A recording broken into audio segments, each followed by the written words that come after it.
Hello everyone, it's been a long time. Most of what I've been doing right now has been, since you last saw me stream, I finished Quebec 3. At the moment, I am just sorting out things with a sponsor that I found, and I'm syncing up the public release to their, PR requests.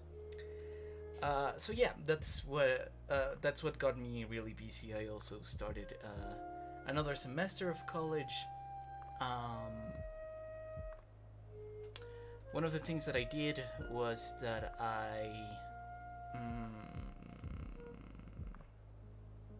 okay, I'm going to be giving classes on group theory and in Lie algebras, and these are very abstract mathematics stuff, right? So that's basically what I'm doing right now. Okay, I'm going. Yeah. Okay. I made a very quick check to see if the mic was working because Meteorvol asked if it was. So yeah, hello Kame, hello Meteorvol. Hello. How many years have you been in college? Upwards to 6.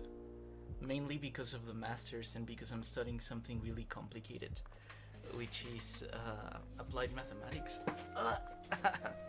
Yeah, I think 4 people in my year have graduated so far, and 20 came in, and 12 quit somewhere along the way.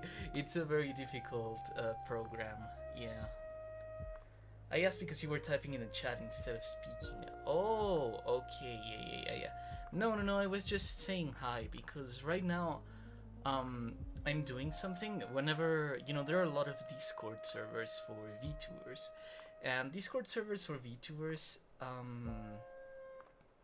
allow you basically to promote your streams. And while you were on their starting soon screen, I posted my stream on a bunch of them.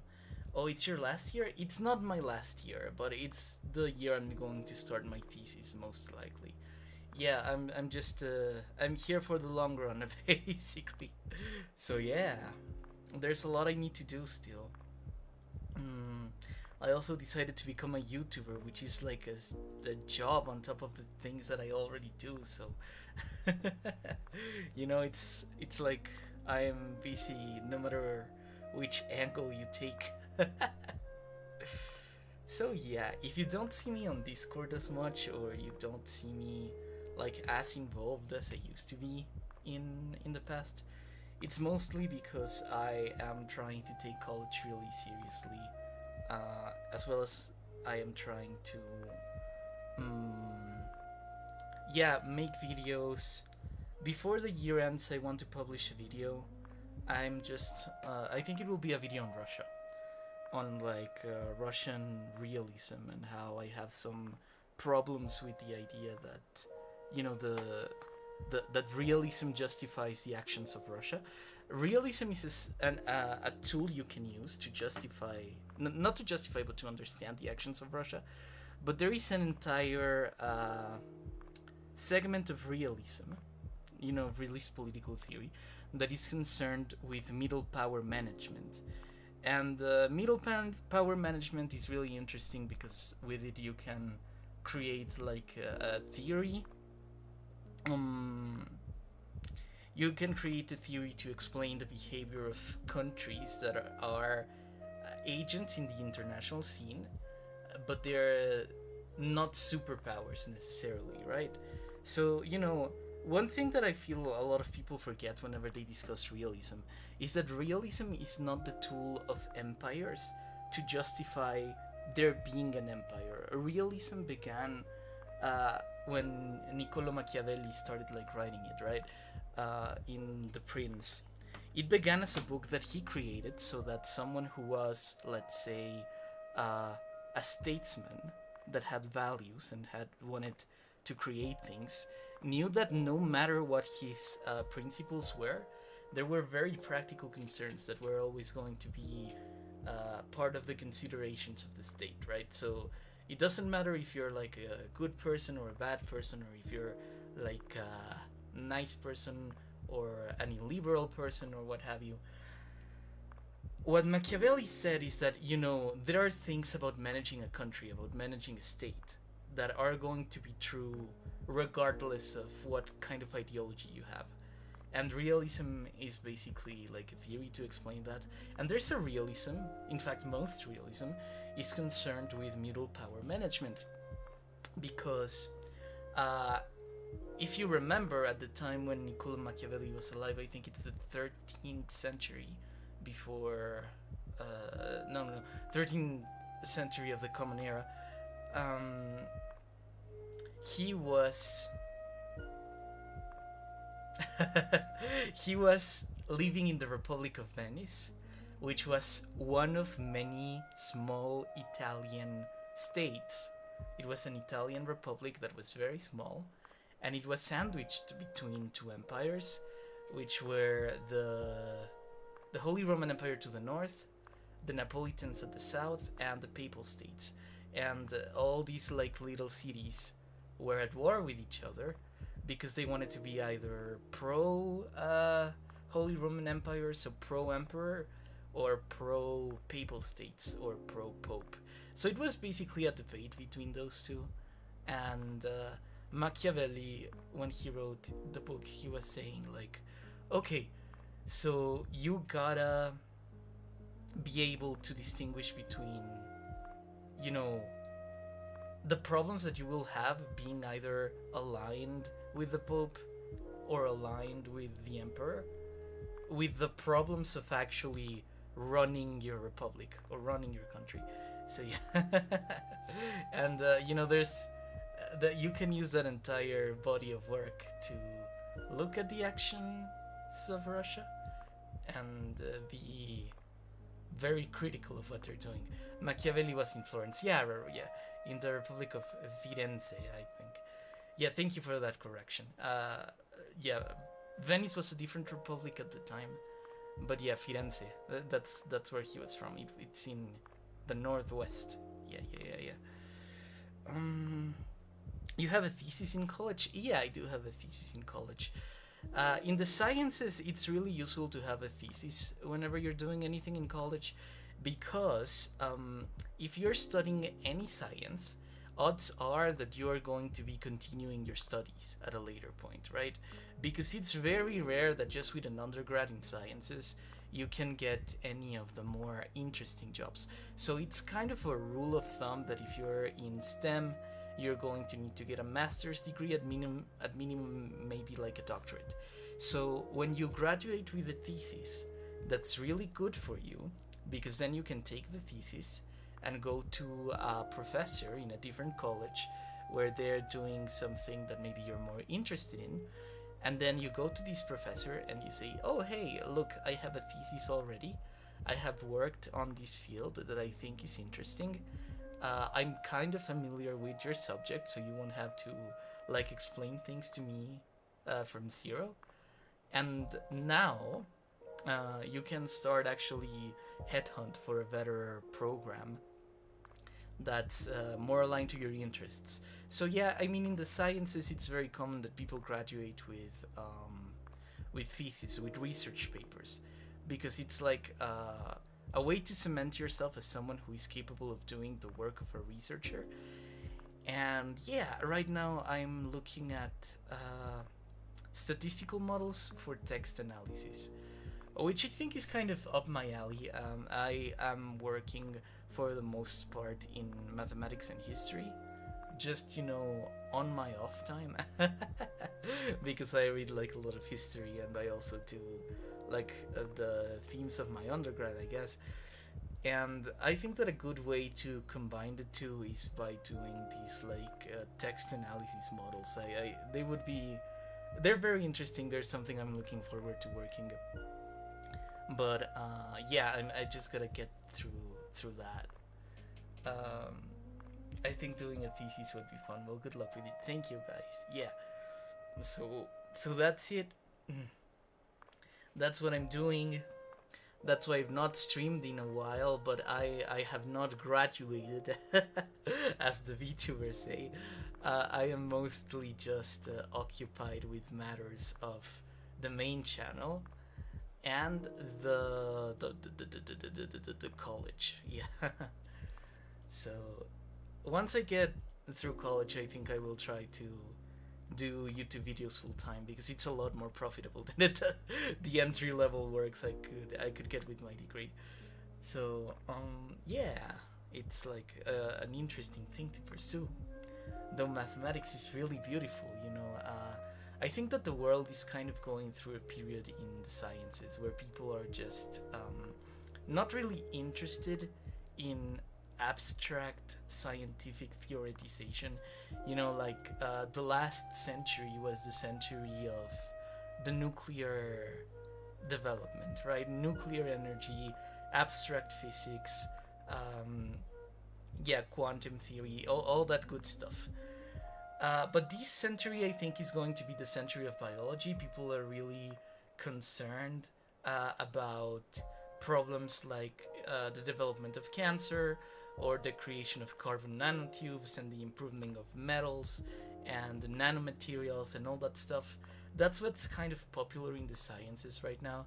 If you want to go for the money, yeah, you know, if you want to follow the money, there are like two things that you can do. That's like data science, which is not, you know, it's the application of tools that mostly exist already onto a bunch of different data sets that exist already. And yeah, data science, which is your machine learning, your AI, as Hermit has pointed out. You know, that's the thing that's that's happening if you are like in the computing slash mathematics area. But in every other area of the sciences, people are doing nanomaterials and biophysics because people are really concerned with cancer and really concerned with environmental and energy stuff. So that's basically where the world is going. If any of you are kind of, you know, interested in STEM and let's say interested in picking something that's going to like last you, don't go into fucking astrophysics or something like that. You need to go into either nanomaterials, biophysics, mathematics, or something machine learning adjacent. Those are the money makers right now. You can still be a researcher of something that's, you know, less profitable, and, you know, applied maths, pure mathematics, pure physics, that's always going to be needed, right? There's always going to be room for developments in that. But we're kind of reaching this period in human history where science and all these things that you know, we used to do kind of for fun because of how we learned to think about science during the nuclear age is coming to an end. Now, if you're going to have a scientific project, you need to justify it in social or political relevance, or you know, palpable benefits, for the sake of getting funding, because, you know, science is not free. If you want to have a lab, if you want to do your like cute little experiments, you need money, and you can only ever find money if you are pursuing projects in what are called areas of public interest. So yeah. Will the thesis be published or no? It will be published, yeah, but it will be published under my real name, and I'm not sure if I want to make that available for the Discord. Though I guess it could get it clicks and citations, but you know, I don't want my name, at least not yet, associated with the Ravignon project and stuff. Who even cares about science? It's everyone. Like, have you ever wondered how your phone works? That's science is. You owe that to mathematicians and engineers. You wouldn't have the internet if it wasn't for the scientific department of the US military. And, you know, that's what builds the world that we live in right now. I guess for people who are into politics and history, you know, you're concerned with a very managerial, I want to say, type of problem. You are existing in a world that you can already observe, and you're trying to make decisions about things that kind of go on there. But by day's end, what those things that you can play with are determined by the work of researchers and engineers. So yeah, and AI is like shaking everything up right now, and that was mostly developed by engineers and mathematicians who have been working on nested algorithms of data science. And yeah, so that's where that comes from. We wouldn't have like all these conversations about, AI and YouTubers, or AI and artists, and AI and music production, if it wasn't for, mathematicians essentially automating a lot of these tasks. And we've been doing that kind of thing for like a couple of decades. It just got to this point where it's translating into different types of work. Like, in the past century, I think one thing that we were doing that we were getting really good at was teaching machines to play chess. And machines right now universally beat human players at chess. So I think that for most types of work, things are going to follow the path of chess as algorithms get more sophisticated. Except in games where probability is involved, because until quantum computing gets to like a better point than the point that it is in right now, games like Go, yeah, computers can beat human beings at chess, universally right now, but they can't beat human beings at Go. So we need to, either probabilistic models will need to get more sophisticated, or there are jobs that will always be human jobs. But the things that we can automate, the list of things that machines can do, is like insanely long. The public service sector can be automated in like a lot of ways, and then some. A shame. I absolutely hate working with AI. Yeah, I mean, it's not super interesting, is it? Because you're mostly applying tools that already exist, just in different contexts, and trying to get them working in like a lot of situations. But by day's end, profitable and interesting is not always the same thing, and that's the deal with capitalism. Things are not done because they're good; they're done because they're profitable. So yeah, you need to be a little savvy in that sense if you're going to be doing things in the world. I never played Go. You should try to learn Go. It's like a Chinese form of chess. I played it a couple of times. It has a lot of tricks to it, it's a very complex game, and I am not as good at it as I could be. I once a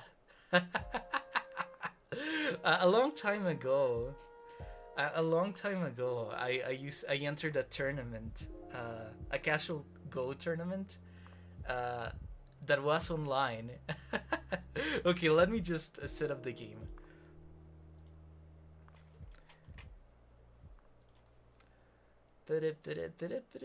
Okay, where am I? Okay, here am I. Yeah, so what I did was that I entered a Go tournament. It was like a fake. No, it was casual, It was casual. And there were a lot of people there that were just, playing Go for the first time, and that kind of thing. But a neo-Nazi entered the tournament. He was like one of those guys that was very alt-right. He was like a Puerto Rican who thought that Puerto Ricans were descended from Atlantis, and that Puerto Ricans were the last Aryans, and the United States was like this multi-ethnic empire that was oppressing Puerto Ricans and preventing them from, coming forward and uh, just using their sheer power of racial supremacy and creating the kind of society that Puerto Rico would be if it was independent. So he was kind of like a Puerto Rican independentist, which is typically a leftist position. Um, but he was a Nazi Puerto Rican independentist that said that Puerto Ricans were the Aryans. That was his deal. So what's up with that guy? Let me remember. Okay, so this guy was very good at Go.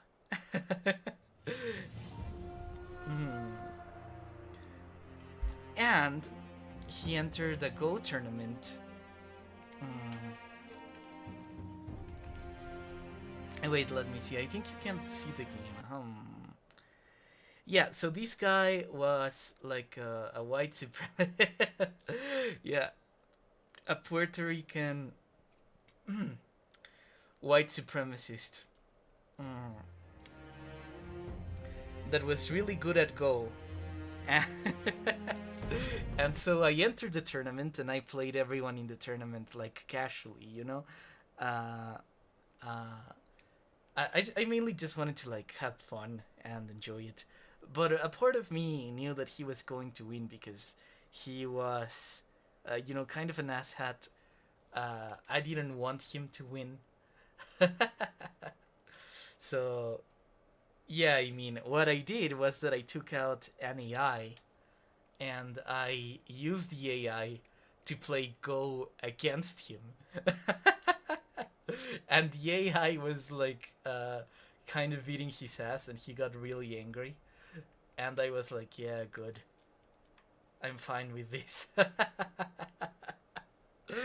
And, I eventually got caught cheating because in Go, the AI, when it was competing against him, performed a kind of very advanced strategy, which is called like the jumping monkey or something like that.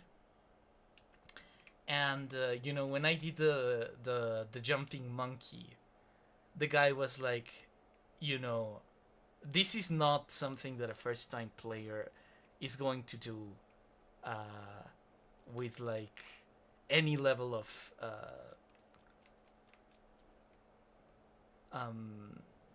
confidence. This is not something that a first timer does. So he was really upset with me and he caught me cheating, but it was worth making him angry, like those few seconds that I made him angry. So yeah, you meet the most interesting people. Yeah, I mean, I guess I've been online for a while. Whenever you're online for a while, you do meet very interesting people. So yeah, I would rather beat him fair and square and give him the full L. You know what? Same, but it was like a Go tournament for first timers, and I don't think that would have been possible for like anyone who had entered, because he was just kind of going into it in the know that he was so much more skilled than everyone else. And yeah, I mean, there was no way to beat what's essentially well, maybe not a semi-pro, but an amateur that's been at it for like a couple of years. That's not I'm relearning the controllers. I have not played this game since like we guys were looking at it. Oh, yeah, that's a thing I learned you can do. Oh shit. Resurrect.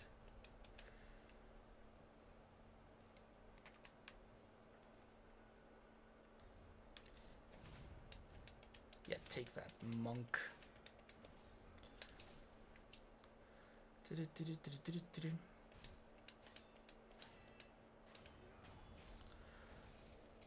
Yeah, so this guy entered like a tournament. It's kind of a very Nazi thing, isn't it? Like he went into a tournament for amateurs to like beat people he knew he was going to win over, to like feel superior, and I decided to like mess with him a little for the fun of it. I did end up like just I guess that to my advantage, a lot of people didn't know what AI was at that time. It was like 2017. AI is not like was not as well known as it is today. So when people were trying to understand how I was cheating at a game, uh, that was so probabilistic, they just didn't get it, and yeah, I didn't get any consequences for it. I just got a match lost in the tournament, and yeah. But that's the story of that's my the story of that one time I cheated at Go to mess with a Puerto Rican neo-Nazi. I've been around for a while. I have a lot of experiences. Um, Time to abolish capitalism and go study astrophysics peacefully. Yeah. I mean, I think astrophysics is really nice. There are a lot of things in it that are very cool. But it's simply not like the century of astrophysics anymore, right? People are not interested in space. Space around us is like mostly empty. People kind of are of the idea that, um, whatever's in space for us to do is at the moment not profitable. So there's not going to be a lot of developments in space for the same reason that there's not going to be a lot of developments in the ocean. Um, People are at the moment not really interested in developments going on in the ocean because there's no money to be made in the ocean. Um, Even though deep sea exploration could be super interesting, it's just not something that we know it's not going to bring us money, so we're not going to do it. Um, a lot of the times in capitalism, things are done because they're profitable, and the reason why they're profitable is because for someone or some person they're interesting and they bring some kind of good, right? So I don't want to be completely cynical and say that oh, it's all rigged, because by day's end, if people are paying scientists to do particular types of science, it's more often than not because the developments that are being made are interesting in some way or another. And what comes from there is that you do get these things where, um, yeah, people are doing interesting things. People are doing things that people care about, developing and looking at and just doing on the side. But there are a lot of things that are not, a lot of things that are profitable are very frivolous, right? Like the things we spend money on aren't always the things that we need. They're more often the things that we want. And the things that we want are not always good for us or rational, so to speak. So that's one of the weaknesses of markets. They are very good at giving people the things that they want, but the things that they want aren't always the things that are needed, because wants and needs are different things. And that's why Marx wanted to plan the economy, because he thought that it would be useful if human beings could have like always they could always rely on like a ground a like ground thing of things that whatever you need, you can always have. Mm. And that's yeah, why Marxists wanted to like plan economies and shit, because they wanted to, to like have a basic guarantees of like the things that are important. We're always going to have those. uh we're always going to make sure those are things that we have and can rely on, and that way we don't have to worry about uh what would we have to worry? Yeah, about like creating 50 different types of toothpaste when people just realistically just need one, right? So yeah, or well, maybe not one. If you have like an allergy, there can be a couple of alternatives, but don't you guys feel that there are too many toothpastes right now? Like, do we really need all these types of deodorant and things like that? So yeah. Who is the craziest person you've met? I think it would have to be that Puerto Rican neo-Nazi. He was, uh, I, yeah, he was kind of a nutcase. Yeah, but he worked at a library that I worked on, and we just had to like, uh, be chill with each other, I guess. Um, so yeah, I think you should make Quebec 3 Part 1 just Quebec 3 and make Part 2 Quebec 4. You know what? Maybe, but I think it's kind of. Mm, no, I want it to be two parts. I think that my plan was for it to be like a single video at some point. The issue is though it can't be a single video because of how much like work there is to be made.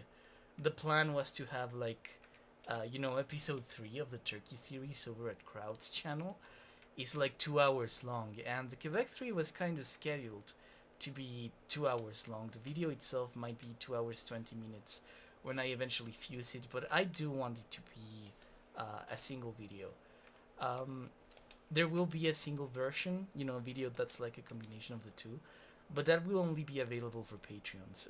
For everyone else, we'll get like the two-parter. Mm. Make Quebec 3 Part 2 Episode 1 Homestuck style.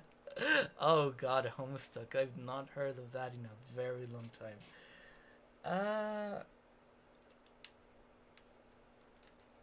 I mean, I could. Why not, right? I think I just like my videos being like an hour long each. It's nothing rational, it's just like stylistic, I guess. It's like, yeah, I'm going to provide you an hour of content. You could like watch Netflix and watch an episode of the newest whatever, or watch like one of my videos and learn something. It's like value for your buck, that kind of thing.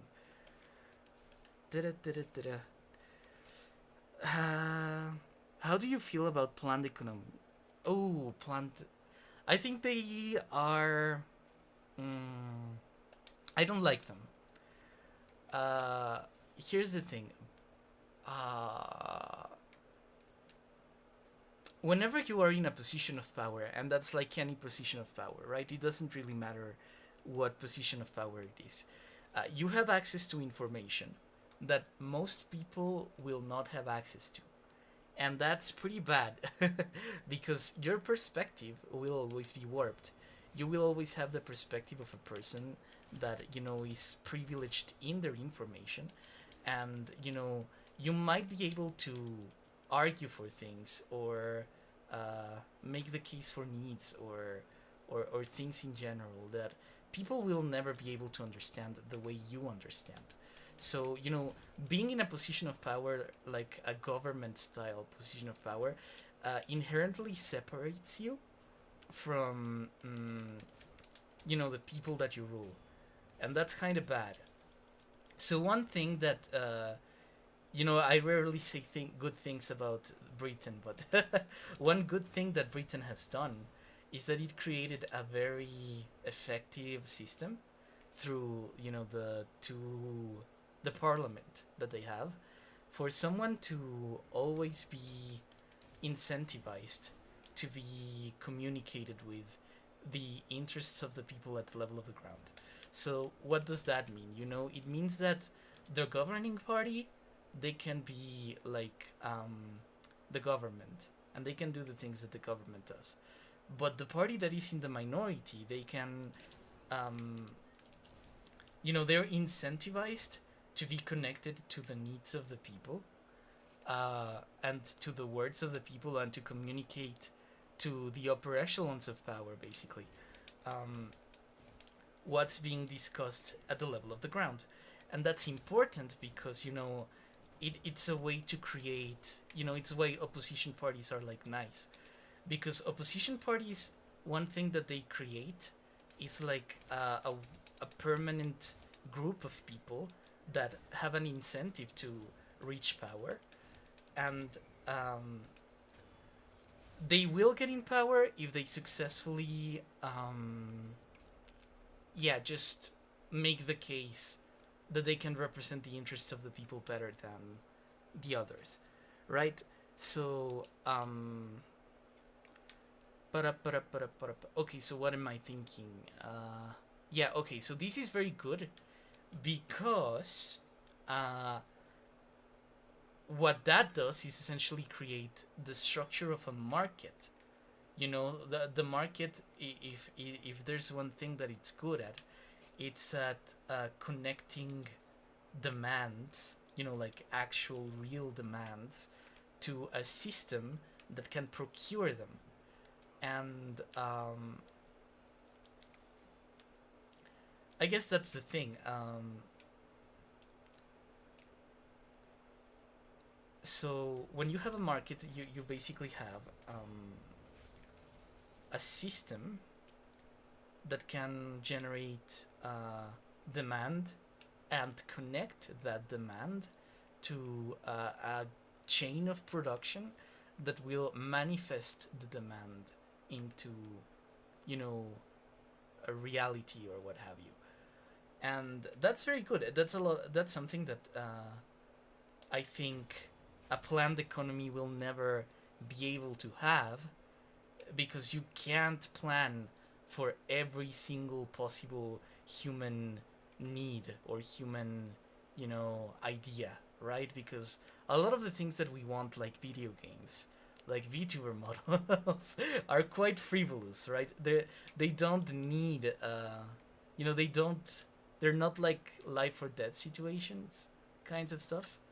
But we still want them, and we still work for them, and we still kind of, enjoy using our time in them. And the planned economy will never be able to create things like that, because you can't plan for like every single human need and human idea in a way that is effective, um, without something like a market. So that's one of the main weaknesses of a planned economy, I would say, that there's a limit to, there's like an upper bound to how many things you can plan for if you're in a position of power, because the position of power inherently separates you from demand at the ground. And also, it's simply like impossible to plan for every single possible thing that human beings could use. This is one of the problems I think that Marxists have. Marxists are a lot more used to think about economics as process engineers, as people running a factory, but it's not necessarily, people who are very good at running factories are not necessarily good at running stores or retails. So yeah, let me read chat for a bit. Puerto Ricans are the true Atlanteans. This guy legitimately said that. He said that Puerto Ricans are from Atlantis. Hi, hello, June. I don't get it. If the people in power have access to more information, wouldn't they be able to plan better? Yes, but it separates you from like the way people think. So yeah. How's y'all's day? Suffering? Yeah, we're chilling. Hello, Brooke. Bro, what happened to you guys? I come into stream to hear about the economic state of the world. I'm sorry. I got asked a question, and it's something I can talk about. Yeah. I don't know what to do, because I can talk about these things, but there's like an expectation on VTubers to not be like super political, and I don't know. I don't know where I fit in all of that, because I am first and foremost like a social sciences creator on YouTube, and people who might watch my streams and want to know me better might be interested in what I have to say in a lot of what? Oh, that was fucked up. Yeah, they might be interested in what I have to say in like what? In a lot of these contexts. But you know, what makes a good video essayist is not necessarily what makes a good VTuber. So yeah. um, what was I? What was I talking about? Planned economies. Oh, right. Yeah, because a planned economy is not good at, you know. Okay, this is a very bad analogy because you know the government is not like parents, but consider this for example. You know, when you are a parent and you're running the house, there are a lot of things about the house that you know that your child does not, right? So you know, when you are just kind of, you know, thinking like the parent, there's like a couple of things that you might just, you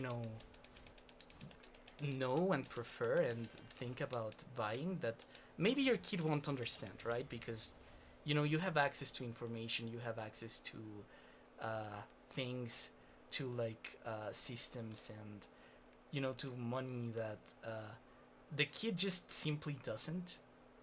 And then that alienates you from the kid, you know. And I think that sometimes when parents fight with their kids, um, um,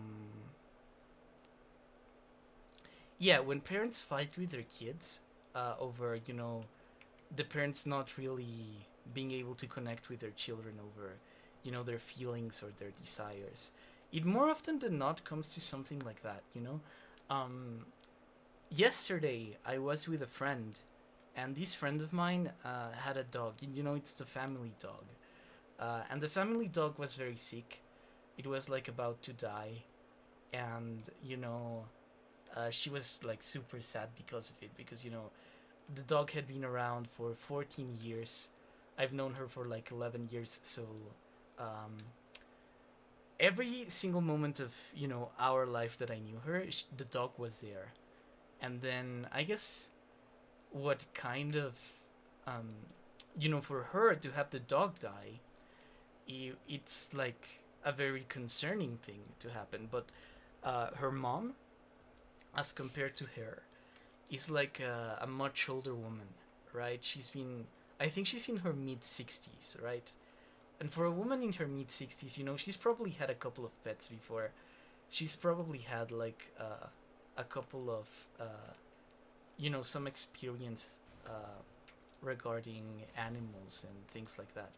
So this woman was like really disconnected from like I guess how her daughter was feeling about their family pet being so sad, you know, because for her it was like maybe, you know,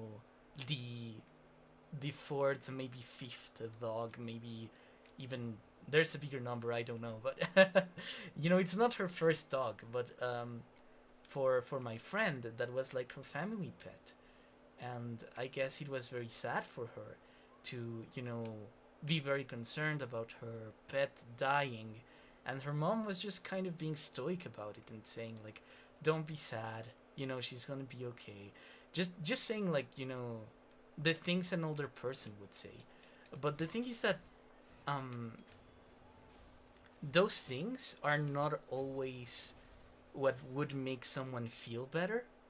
And it kind of works the same way with governments, because, you know, the government has access to information and to plans and to schemes and to, you know, details that most people will never get to know. So when they make decisions uh, just kind of operating on a very different information bubble than the people. And you know, maybe there will always be that sort of disconnection between, you know, a government and its people, because information, the type of information that you have, always warps your perspective. I guess that's kind of what I'm getting at. Mm-hmm. I ask questions about what I know, and that's mainly social sciences. Yeah, it's weird. It says only 2 people are watching. I think it's because some people might be watching, but they're watching on like a second tab. So they're on the stream and they're commenting, but they switch over to an inactive tab. YouTube works that way. It only counts the people who are like looking at the screen right now. You need to play Bloodborne after finishing this game. I would love to play Bloodborne actually. Uh, I have a lot of friends that are like very big fans of Bloodborne. I also have like friends that, oh god, I didn't mean to do that. Okay, I have friends that are I watched a lot of Bloodborne lore videos, and I like the idea of like an eldritch game that's cool and interesting like that. Um, but I think you need a PS2, and I don't have a PS2 because Bloodborne is not yet available for PC, right? It's not on Steam. I mean, I guess I could pirate it, but for a streamer, that's kind of delicate. It's like a big commitment. I could help you with the boss fights. Oh, that would be really cool. Yeah. Yeah, I mean, I would need to get a PlayStation and then get Bloodborne. And I don't have either of those right now. Yeah. I'll post a couple of videos, wait for my Patreon to get bigger, and then I'll play Bloodborne. I do want to do that. It's one of the games I'm kind of sure I want to play, but just from an infrastructure perspective, it's a little confusing whether I will like get the chance to do it or not.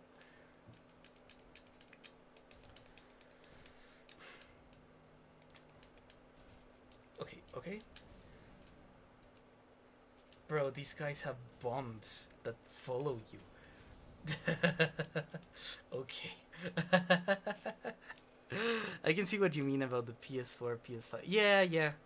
I don't know. I think Bloodborne, it's like one of those games that I get the impression they're like culturally defining games. People who I know that have played Bloodborne have told me that, they're good.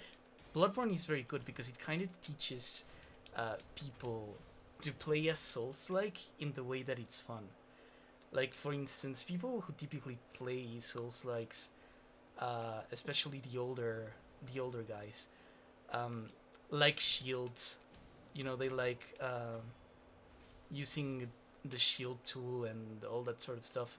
But Bloodborne is all about counters and about, fighting and about making the most of resources that you already have, and they're all offensive. The hunters have like an exclusively offensive kit. And I guess that the cool thing about that is that it forces you to play the game in a way that is fun, because you can play Souls games in a way that isn't fun, which is you stay behind your shield, you wait for the enemy to like do the optimal kind of attack that you memorize, and then you attack them, and then you wait for the thing to happen again, and then you spend like 4 hours beating a boss, right? but you beat the game, and you get to say, oh, I beat the Souls, like and join this like group of people that have clout on social media because they beat Souls likes. So I guess that's a good thing,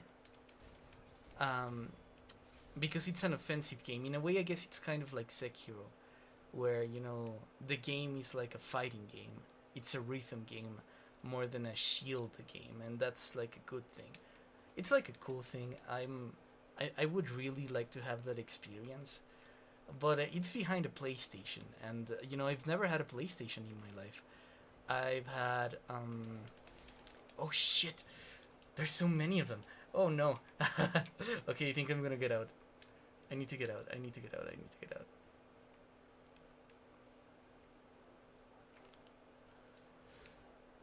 Oh, okay. Wrong tool. Oh, oh god. Oh god. Oh god. Oh god. No, no, no, no, no, no, no, no. Okay, I think I'm good. I think I'm good. Bruh. Okay.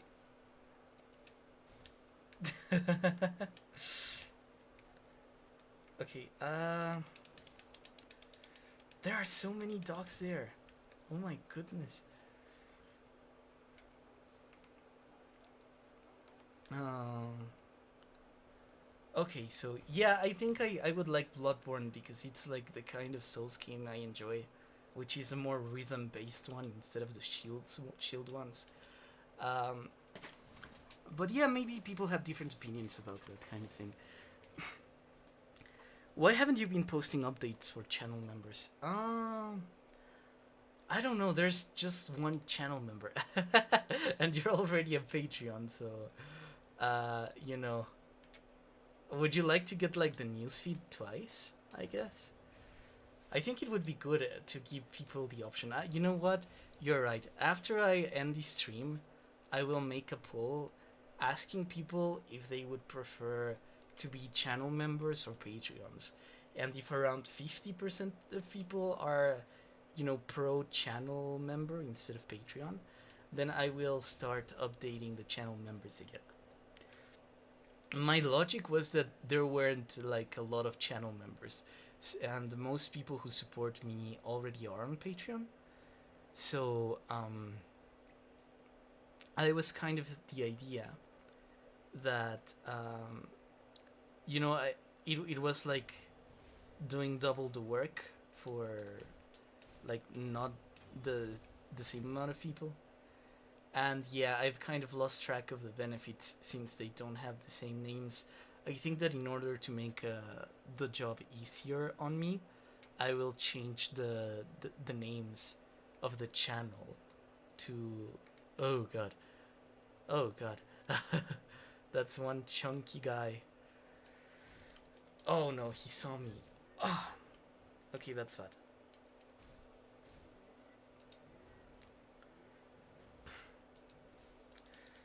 Ah.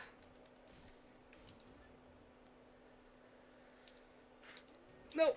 Oh shit, that was a big slap to the face.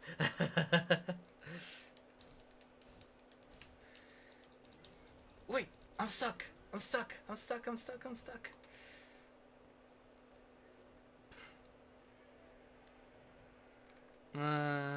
Okay, I think I'm gonna go. I don't think I can get out of this one. Yeah, I mean, it's just that you know there aren't that many channel members, and most people were already patrons, so I didn't think that you know it was like a worthwhile thing to do. Um, right now, I guess that one thing I will do is that I will change the names because the names of the channel members were inspired on the VTubing project. You know, there's like fidgets of lore about the VTubing stuff in the channel members, but now the main channel is no longer the VTubing channel. So I think it would be fine to just rename them to like the Patreon tiers. Oli, hi, welcome to the stream. Uh, I'm happy to see you here. Yeah, welcome. We're playing Sekiro.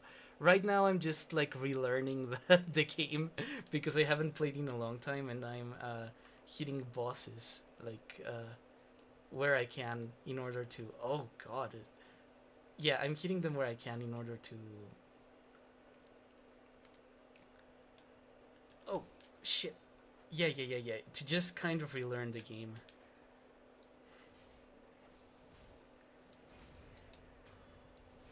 There we go.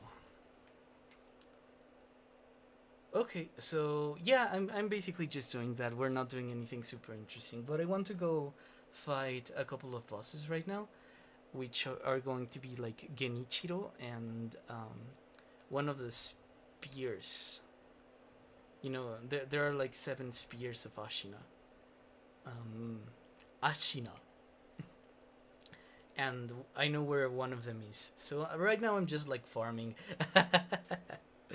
Okay, but I think I'm done. I've leveled up. I think I can like go back.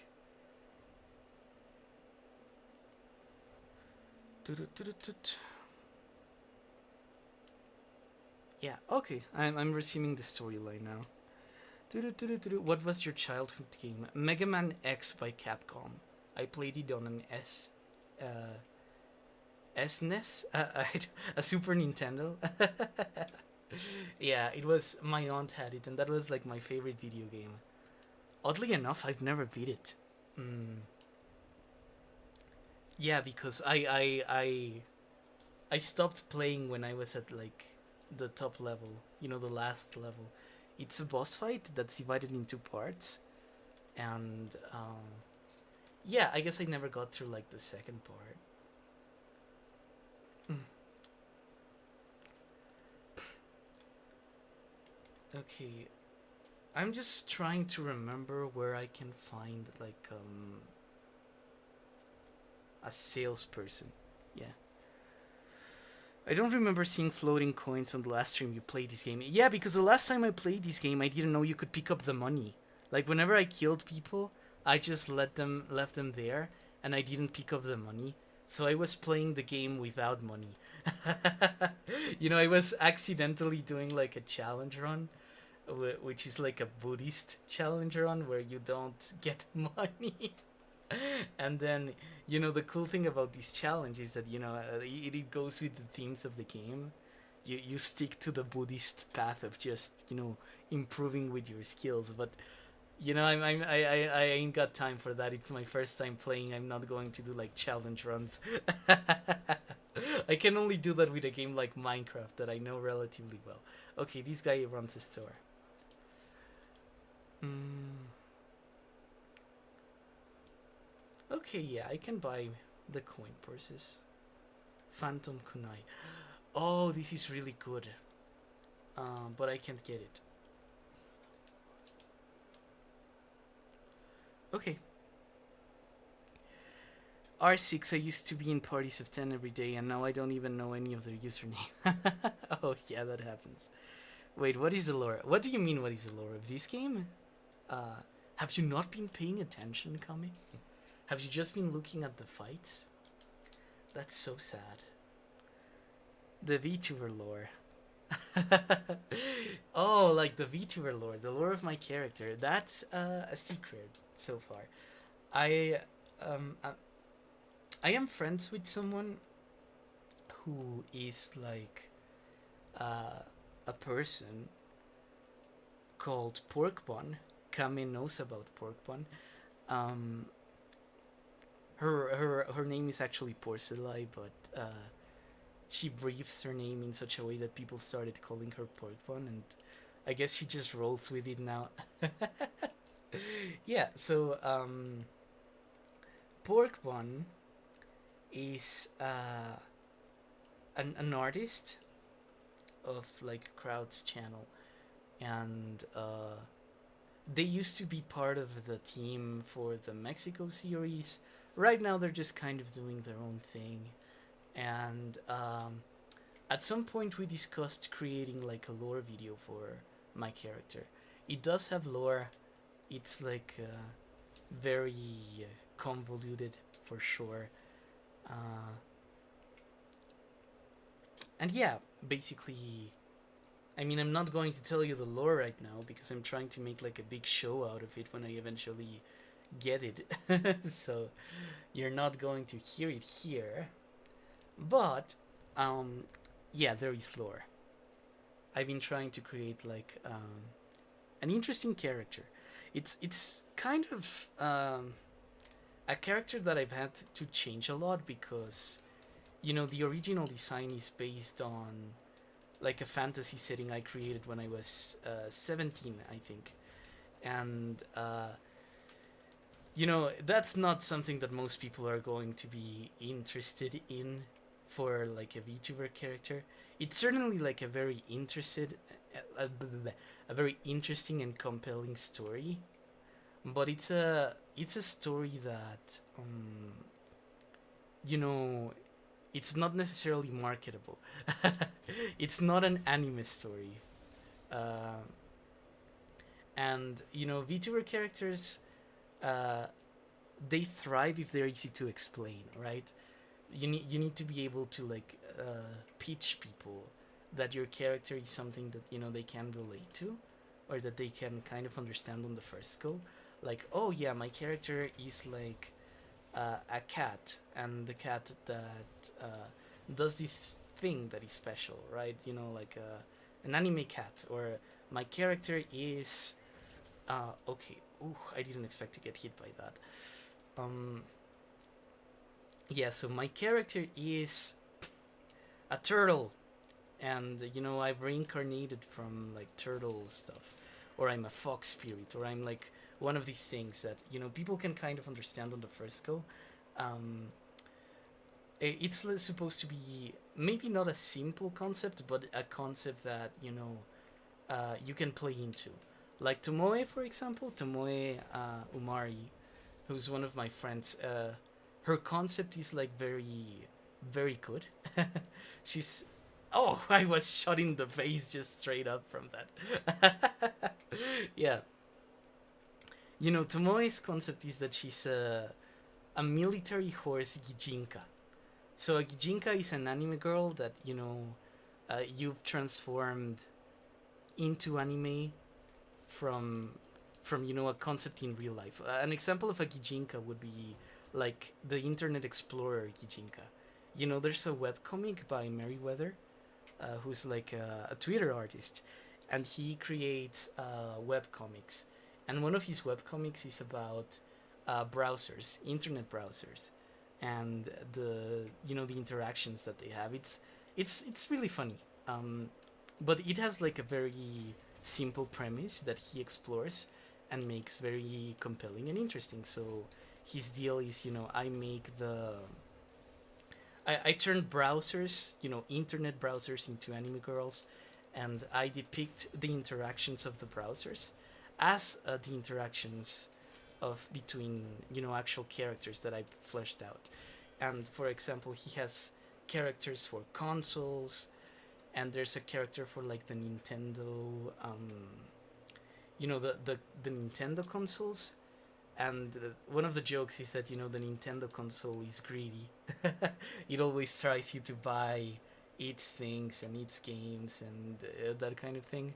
And that's how Nintendo is, right? To play a Nintendo property, you have to jump through a lot of hoops. They don't participate in things like Steam, so they're like very secluded and protected in that sense. Um, yeah, so Nintendo is kind of like the company that is there for the money. And the stereotype of like the characters is that they're fun. You love them because they did like your childhood stuff, but they're like very greedy. Then there's Xbox, and Xbox has like microtransaction stuff going on. They basically, I guess the concept is relatively easy to get, and because it's easy to get, you can create very compelling stories. You don't need people to have like an encyclopedic level of lore understanding of the thing that you're trying to convey in order for them to empathize with the character that you're trying to put forward. Mm. Okay, we're going to fight a boss. Be prepared. Okay, so yeah, my original character, the character that is, that you're seeing on screen right now, it is based on a very, a very complicated story. So I am working with Porkpon to create something that's more palatable and hopefully more interesting, to someone who's not like knee deep in my childhood, like machinations, I guess. Okay, this guy is very powerful. We will try to take him down. Shikibo Toshikatsu Yamauchi. In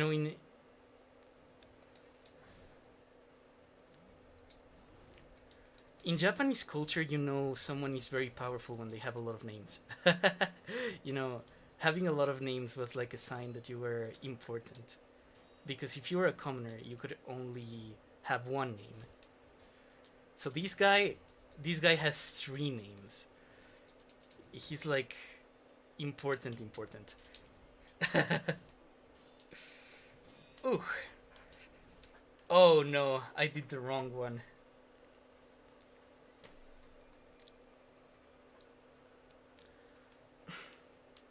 Okay. Ah! Oh my god, Kami, fuck that. Fuck you. Oh, god. You don't know how focused I was when that happened. Jesus Christ. Oh, okay, that. He's fucking me up. Yeah, I'm gonna resurrect. Why not? Let's commit. Let's commit to the battle. We're already here. Oh.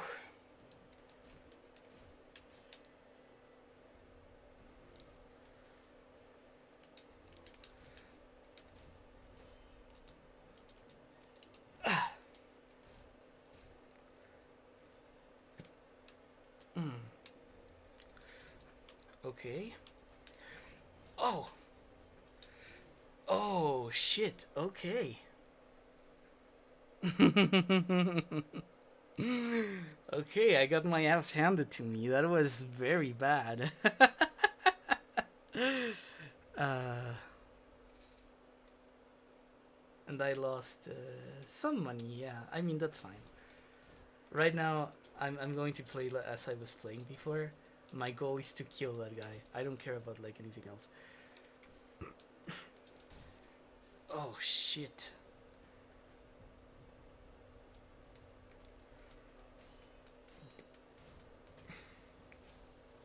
Let me just meditate because, god damn.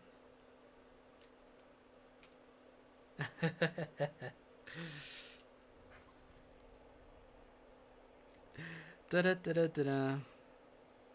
What's so special about anime stories? They have a very defined, like, I need to unlearn that.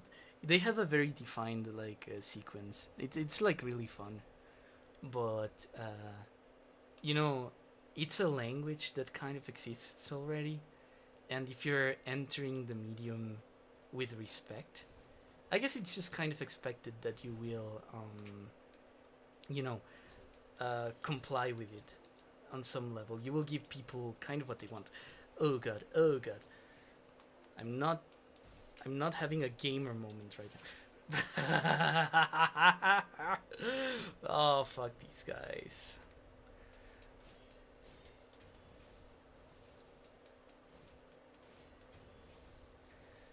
Okay. I'm just trying to rest. 2030 Kame joins Strap Cinematic VTuber universe. I mean, I already exist in like a couple of other VTubers cinematic universe, so you know, I'm not closed to that, but I'm also not open either, and this is not an invitation to like put me in your story.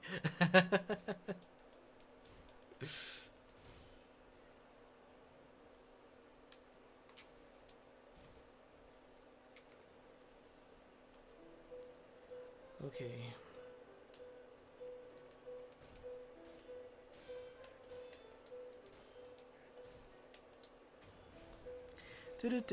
What do I need to be prepared for? I'm not the one fighting the boss. I don't know. I think just anticipate that this little like plot of land that you're seeing right now, you're going to be seeing a lot, because what we're doing right now is trying to get to that guy with the spear and defeat him. Okay, if you saw my VTuber model just kind of freeze for a second, I'm sorry about that.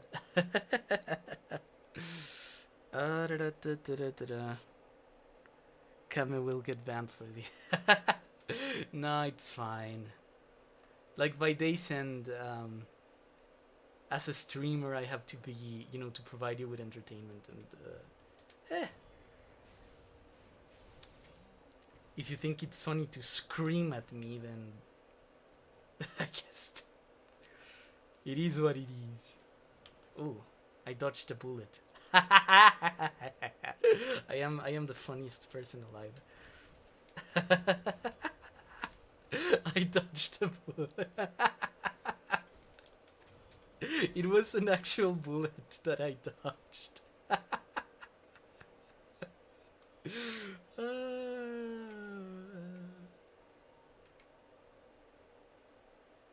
What do you people know about comedy, huh?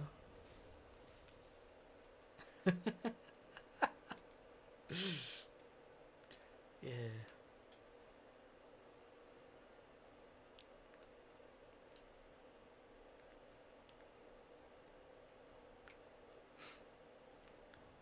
Yeah, what do you know about culture? Why do I hear Genshin music? Oh, right, so that's my alarm for my antidepressants. Yeah, I hope this stream does not get copyrighted. Oh, holy shit. Yeah, it's my alarm for my antidepressants. I just remind myself to take them. And I used to play a lot of Genshin back in the day. So, I still like it. I still like the music. I still like the game, all the art that's been produced for it. So, yeah, I mean, I don't really play anymore because I'm past it. I think that Genshin wasted a lot of my time. Especially because I got really invested in doing one very specific thing. And I realized through playing Genshin that the game values you a lot more as a consumer than as a player. You can progress a lot faster, in getting the characters, in getting the things that that are like good looking about the game, in expanding your collection, which is heavily encouraged by the okay, I'm sorry, I got distracted a bit there with the fight. Yeah, you can like expand your Genshin experience a lot by spending money in the game. And it gets to a point where, getting a job and having money to spend on Genshin can get you further ahead than actually playing the game. So the game values you more as a consumer, as a spender, than it values you as a player. And I'm not comfortable with that. The moment I realized that, or I guess the moment I started feeling that way, I just kind of came to the conclusion that I didn't want to play anymore. I didn't feel welcomed because of my love of the product. I felt more welcomed because of my ability to spend money on the product, right? So I came to the conclusion that Genshin is not good for me. It's not the kind of game I want to be spending a lot of my time on. It's a product first and foremost, right? So in that sense, I'm not happy with the Genshin anymore. I kind of don't want to play anymore. I guess I'll play whenever there's a lot of content and I can get through the content without necessarily reaching that point where I feel like only interesting things will happen if I spend. But yeah.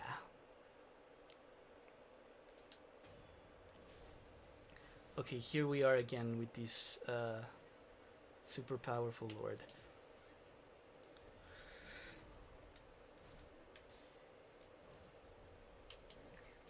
Okay.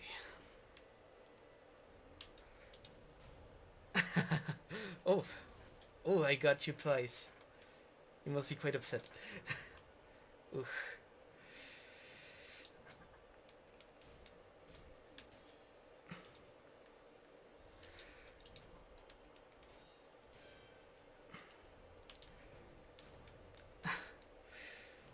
Oh shit, okay, I did not see that.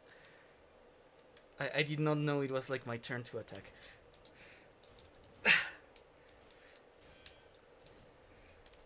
Oh shit! No!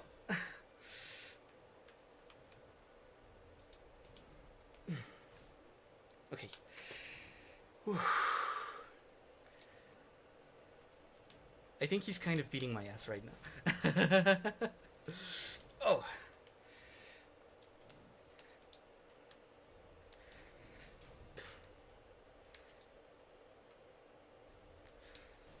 Ooh.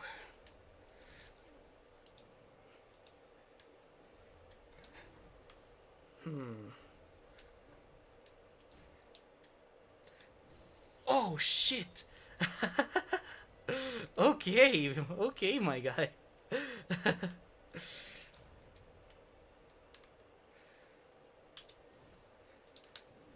Oh.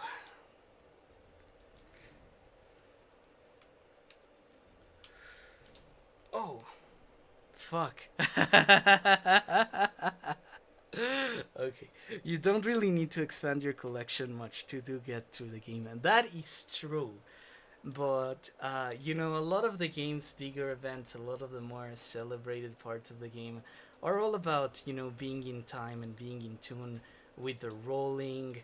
A lot of the, like, rewards of the game are your ability to roll and get new characters. It's part of the game. It's like an integral part of the game, the gambling aspect of Genshin. And I honestly reached a point where I got tired of that having to be a thing that I was thinking about. You know, it got to a point where I had more discipline. What the fuck? Yeah, I had more discipline farming Genshin than I had at college. And that's not good. I wasn't happy about. I was not happy about that with myself.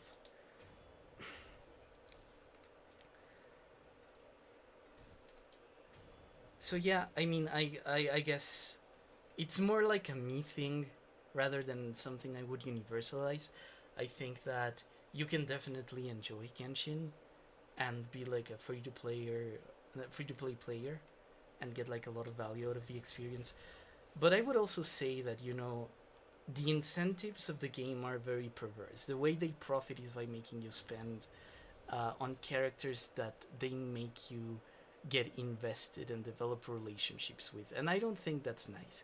I think that's kind of predatory, especially if, you know, the people who are into anime and the people who play anime like with a lot of passion are often people who are not very sociable. They're often people who are not like necessarily super able to have like relationships or wholesome interactions a lot of the time. It's kind of sad because, you know, one thing that Japan has become very good at is that this business of artificial relationships, you know, plastic love. You get to create relationships, maybe romantic or what have you, with people who are not there, right? Who don't love you, who don't care for you, because they don't know that you exist. And what relationship meters do in video games is basically that. You know, it's like,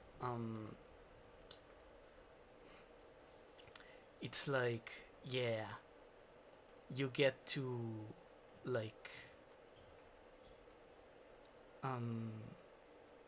simulate a friendship or simulate something that might be similar to an actual relationship, right? With another human being. And I guess that my point is that it's very predatory when games or media or things like that know that their audience just kind of works that way, and they tie the profit part of the of the pro of the product to that. You know, it's like, oh, get the character that maybe you won't get to meet this person IRL or a person like them, but next best thing you can have is like the the idea of experiencing a relationship with this product that we've created, right? Uh, yeah, I guess being a communist fucks a lot of uh, ruins a lot of things for you. But the moment I just kind of understood the kind of company where that Genshin was, the MiHoYo slash Hoyo versus, I suspended a lot of my disbelief, and I became like very cynical about Genshin as a project. I love the story, I love the game, and the way it's actually played. Uh, but I did fall victim of like the gacha element. I guess I it's not like an issue that um it's very encouraged. Genshin is a game that's very relaxing if you play it without the character discovery and just play the game by looking at the things that you already have. It's like actually a very idyllic and nice game. But that's not the way the game is supposed to be played, sadly. That's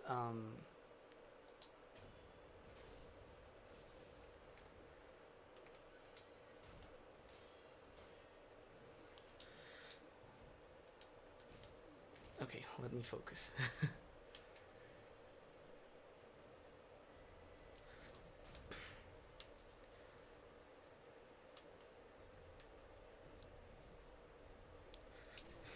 Ooh, okay.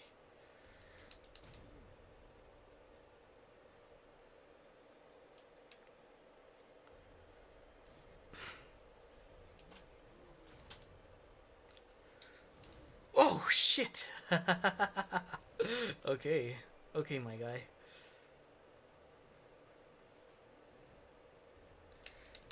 Oh, fuck.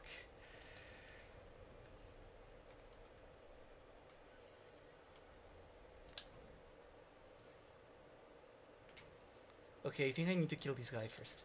But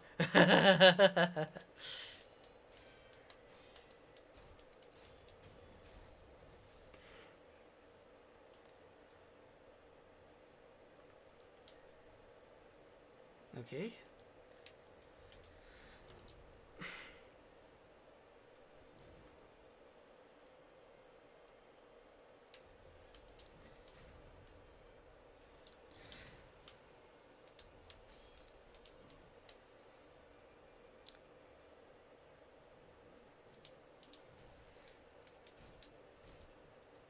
Okay.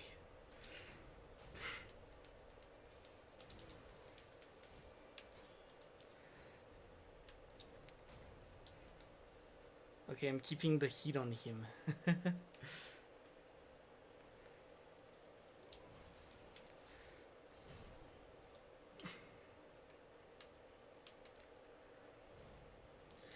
Whoa! Okay. Oh no! Okay, that would have been bad. If not for the fact that I hit him with a Kiri counter in time. Oh.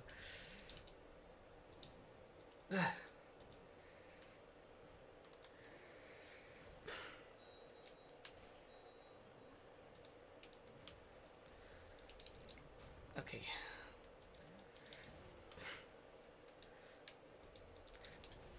Oh, alright. I should have been offensive there instead of defensive.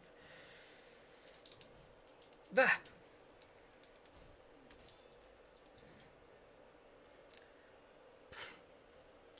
Okay, okay, okay, okay,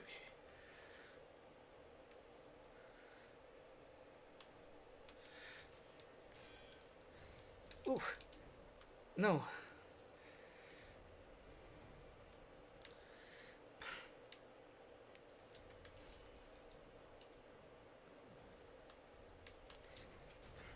There we go.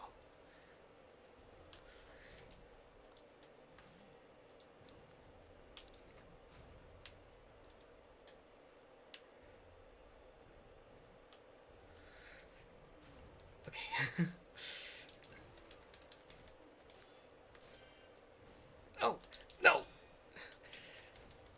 got him! Oh shit! Ah! Woo!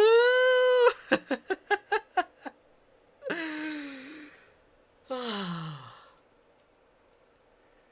Oh god. I felt like my heart beating out of my chest there for a second. Oh god. Oh god. Have I been here already? I think so. Okay. The gacha stuff seems to me to be pretty disconnected from the rest of the game. I mean, you'd say that, but... okay. I think it's integral to the game. Like, if you want electro characters, if you want, like, fire application, if you want, like, characters, you know, characters are the thing that drives Genshin. If you want, like, a fire archer, or if you want to have, like, increased utility, or if you want to have, like, things that, you know, improve your experience of the game and your ability to, like, move through the space and do things like that, you need to pay. And that's kind of bad.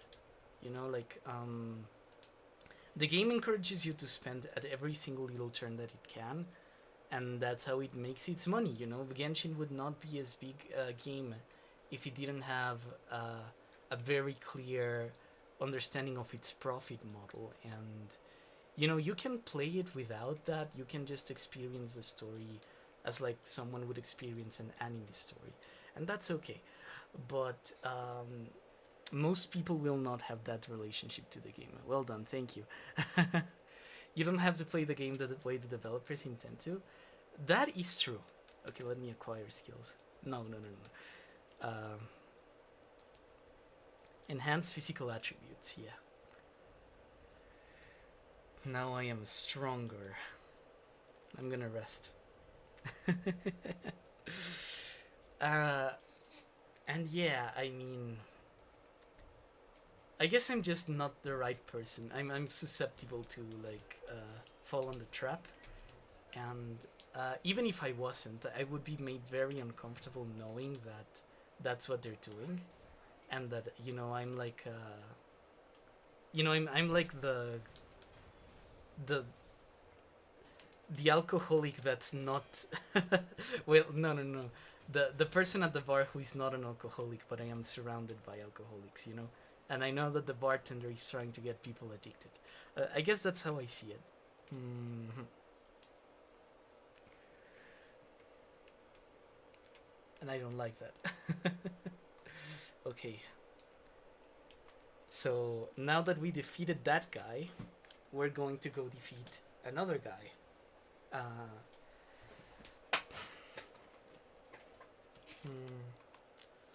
Let me see, what skills can I acquire? Would it be useful to spend some time acquiring like skills instead of no, maybe not. I think that farming is the kind of thing that I would rather do off stream rather than on stream, so yeah.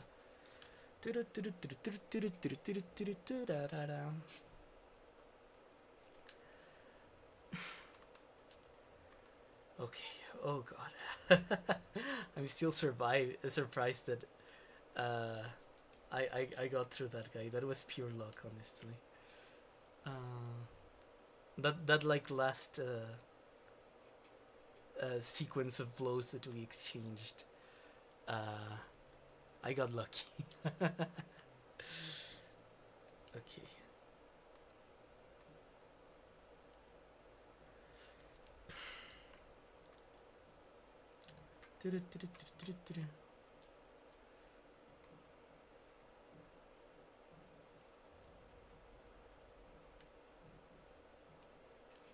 Also, I don't really feel connected to the characters, maybe because I'm asexual. Yeah, it could be one of the things, you know. I think that for some of my, you know, for some people I know, there's like Ayaka, you know, there's like Kokomi. These are characters that the game, you know, clearly wants you to have feelings for. The game wants you to like look at these characters and feel like they're you know, that like they care about you through the fact that they care about the main character. And yeah, uh, you know, you don't have to play the game the way the developers intended it. That's something that you're like 100% right about. But by day's end, you know, the developer's intention will always be there. And that's, I guess, what I'm trying to get at when I say the thing about, you know, being the the person at the bar, knowing that the bartender is trying to get people to have an addiction, and maybe you don't have the addiction, but you're still there at the space and you're a witness to everything that's happening. And I guess that when I think of Genshin that way, and maybe, you know, I am making the experience worse for myself by thinking about it that way, what I see is like a very predatory business model. And, you know, for people who are just kind of lonely and don't have a lot of friends and don't have like ways to connect with people, manufacturing the feeling of relationships, friendships, of like romance, right? That's like, it's unhealthy. It's like, you know, you're selling people something that will not solve their real problem. You're more taking advantage of the fact that they have a problem, and using that knowledge to make money. And, you know, great on them for being good capitalists and knowing that, you know, you get forward in the game by being an asshole. But by day's end, I am very sure this is not something I want to participate on. At least I don't want to give like my implicit consent to them by consuming their product, and that's just kind of where I'm coming from.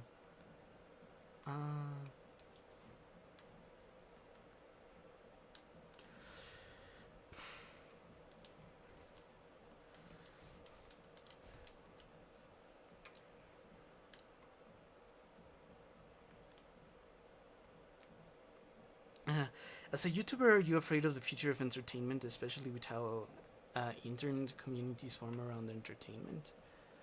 I don't know, actually. It's just a principle for me to never buy a piece if you can theoretically get everything by just playing the game. I mean, you're right, but you're also, yeah, just, just know that, you know, you have to think of it like a Marxist, right? Uh, what is more efficient in Genshin? Playing the game and, you know, grinding 70 hours for like enough pulls to get like the chance to get a 5-star character, or working that in like a minimum wage job and getting the character through like the means that the game actually wants you to use, right? So in that sense, you're always kind of in a discourse, in conversation with the game, where the game, you know, it knows, the game knows what it values you as, you know, the game values you as someone who spent, and they will reward you more for spending than they will reward you for playing. And I guess, you know, do you want to be that person? You know, are you okay with that? Personally, I'm not. I think that, you know, the moment I realized that I could just buy the seasonal pass, I guess, and get a lot of items that I would otherwise have to spend hours on, whereas I could just, you know, sell an artwork commission or something and get pretty much the same stuff for just, you know, spending time off the game to just reinvest in the game in a different way. For me, that was like a very big deal breaker. I just felt like I was in a very predatory environment, I guess. And that ruined the experience for me. As a YouTuber, okay. Yeah, I see how predatory these two. It just doesn't affect me. Yeah, I guess you're lucky then, because you are just not going to be. Yeah, you're not the type of person that will be affected by it. Uh, like those people that can't get drunk. Like, you know, they can drink alcohol, but they can't get drunk. So yeah. Kami's question. I think you're talking about parasociality. How do I feel about parasociality? I don't know actually. I think that parasocial behavior is very normal in humans. Like a lot of people act as if it isn't, but it actually is. Because human beings have always formed relationships to objects and concepts and things that they attribute like characteristics to without necessarily knowing or understanding. I guess the best example I can think of, right, is like when people form relationships to gods, right? You know, God is not something that you know, it's not someone with whom you can interact, but you know, people who pray and pray a lot, uh, they believe they have a friendship with someone who isn't there, and I wouldn't call that delusional. I would call it parasocial, and it's like a very normal human thing to do, right? Um,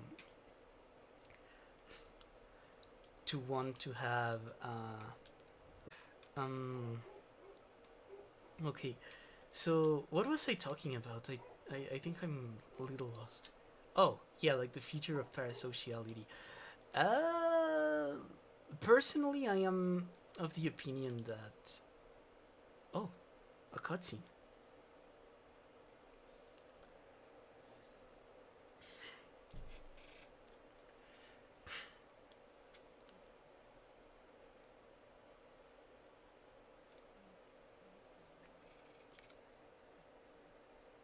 Oh, I didn't know these two were relatives. Related, I should say.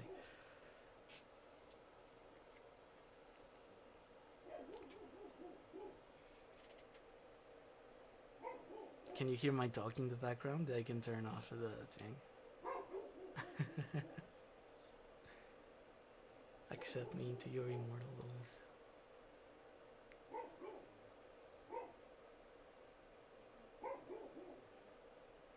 Hmm.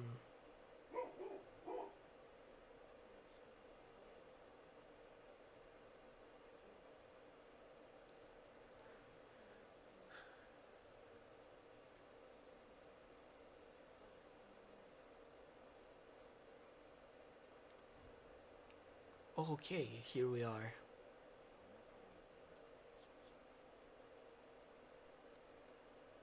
That facial hair, you know, that pattern of facial hair is very Asian and Latin American. I have it.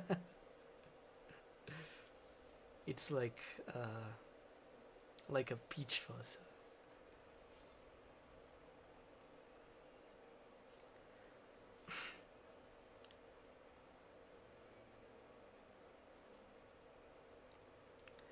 Uh huh.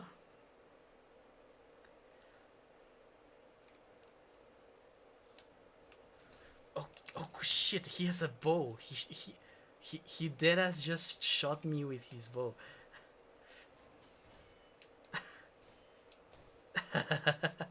Okay, Genichiro.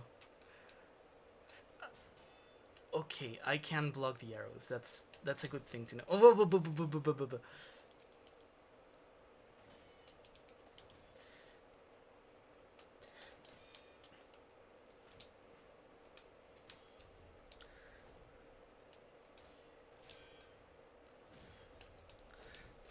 ooh, okay, I see, I see. Genichiro. No!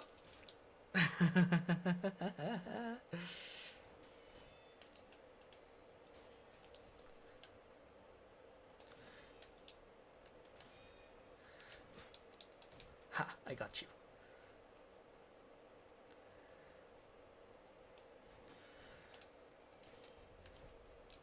Oh, okay, I should have dodged, I should have done a Mikiri. There. Oh, God, okay. Okay, bro. Oh no. Okay, you're good. You're. He's pretty good.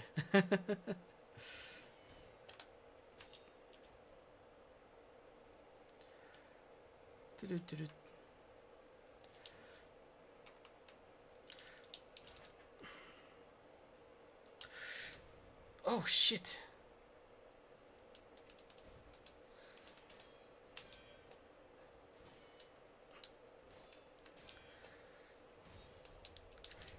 Ooh. Okay. I can feel. Oh, okay. Yeah. All right. I see. I see what you're doing. Oh God.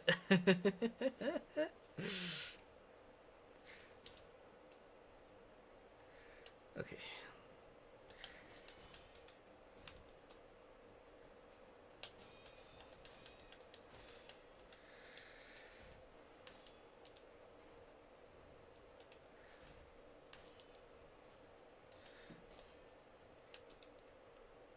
Uh huh.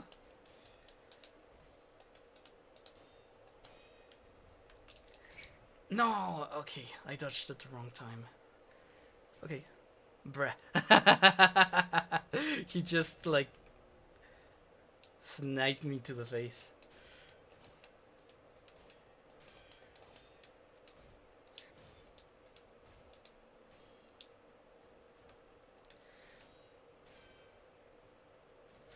Bruh!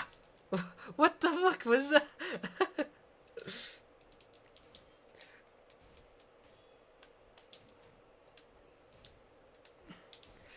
Oh, shit. Okay.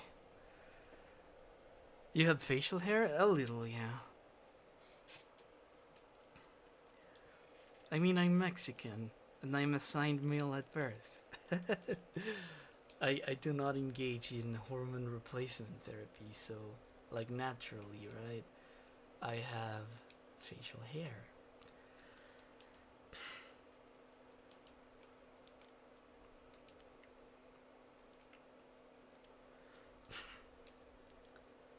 Okay. I think I got, like, a measure of the guy now. I can fight him comfortably, knowing what he still is.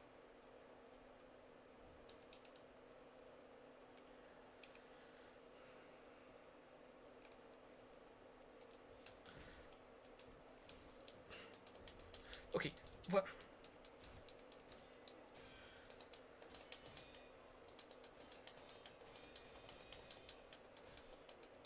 Ah.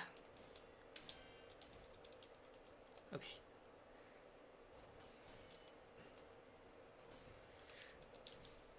Bruh.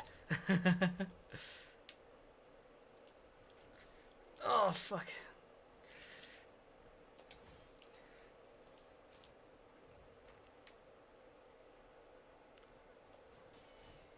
Okay, Genichiro Ashina.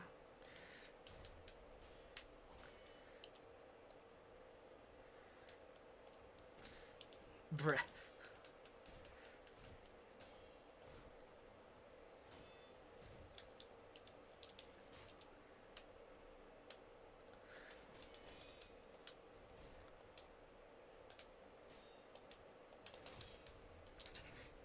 Okay, that was big mistake on my end.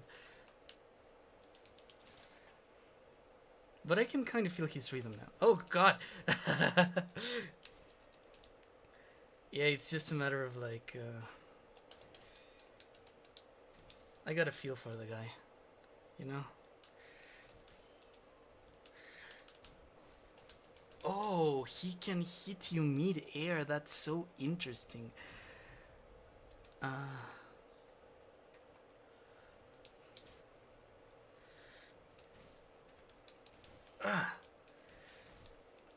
Bruh.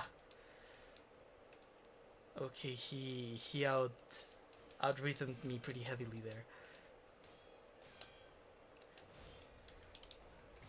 Okay, but now I've out rhythmed him.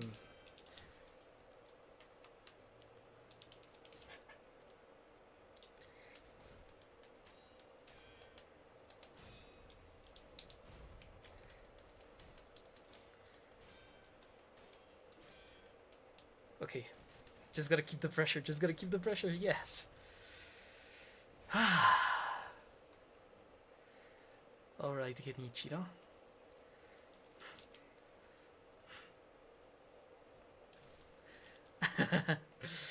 I know what your deal is.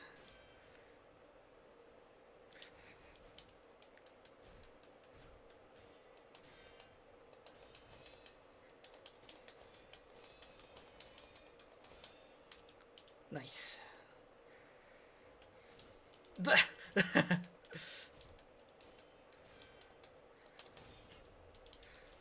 Ooh, I see, you little cheater.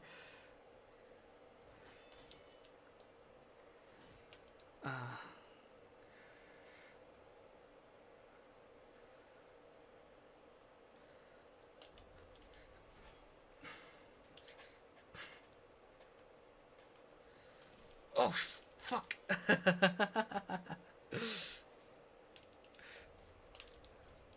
Okay.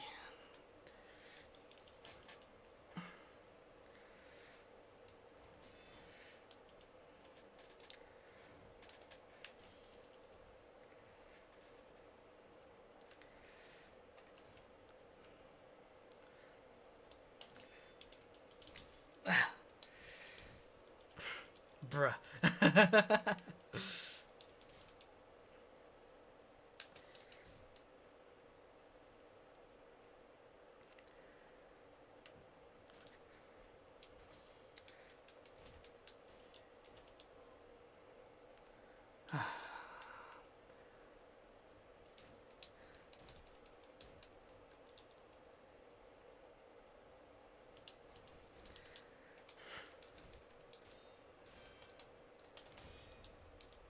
Oh, oh shit. Okay, yeah, that was bad. He changes his attack pattern.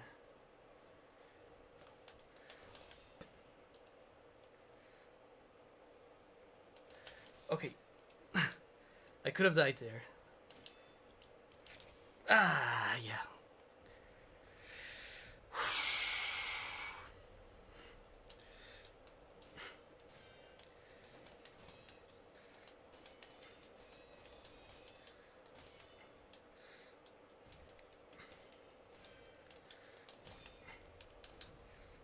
Oh no.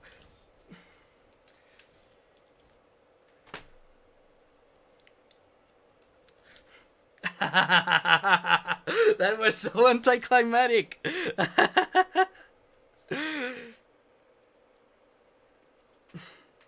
I kind of don't like having facial hair, but I also don't really mind because I don't care much about my appearance. I only shave like once a week.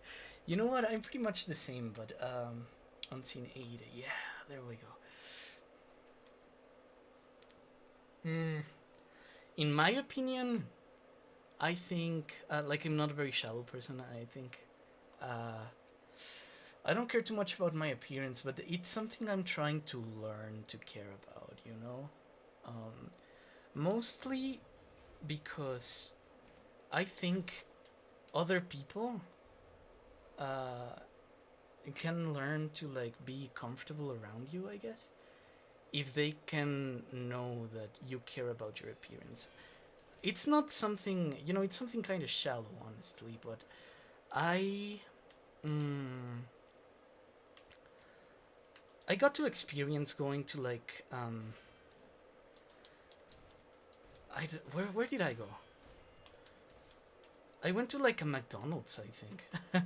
And I saw a guy there that was kind of, you know, very unkempt, laughing to himself on his phone, doing something that, like, I don't know what he was doing. But he was like having fun by himself on his phone. And I think that's fine. He certainly seemed to be like enjoying himself. But I think he seemed very unaware of how he was being perceived. I guess because, you know, as bad as it may be, I think you might have been making a few people uncomfortable just by being there and kind of laughing to himself. I was like a little uneasy at first, and then I was like, oh, he's watching like memes or something, you know, he's having like fun, he's on. Um, but then I kind of became aware that he was not aware of how he was being perceived, right? And the moment I realized that, oh, okay, so this is like the utility of caring about your appearance. It's not necessarily about, you know, making other people like you and being like this shallow person, right? It's also about, on occasion, investing in how you look to others so that you can inspire confidence in them. You know, like they know that if they approach you, you're a safe person to approach. If you look really unkempt, you know, I guess the impression that you give people is that, oh, this person doesn't care about how they look. They don't care about themselves, so they're probably not going to care about me, right? Like someone who doesn't have it in them to maybe care about their own person and their own upkeeping probably doesn't have like the mental room or the mental concern to care about someone else and to open um, you know, their like emotional landscape to a person that it is not them. And I guess that's how I learned to start investing on like appearance. It's just a tool for you know, inspiring confidence in others, because you know, you don't have to be like a fashion expert or get into all the trends and speak all the you know, be into like all the little things.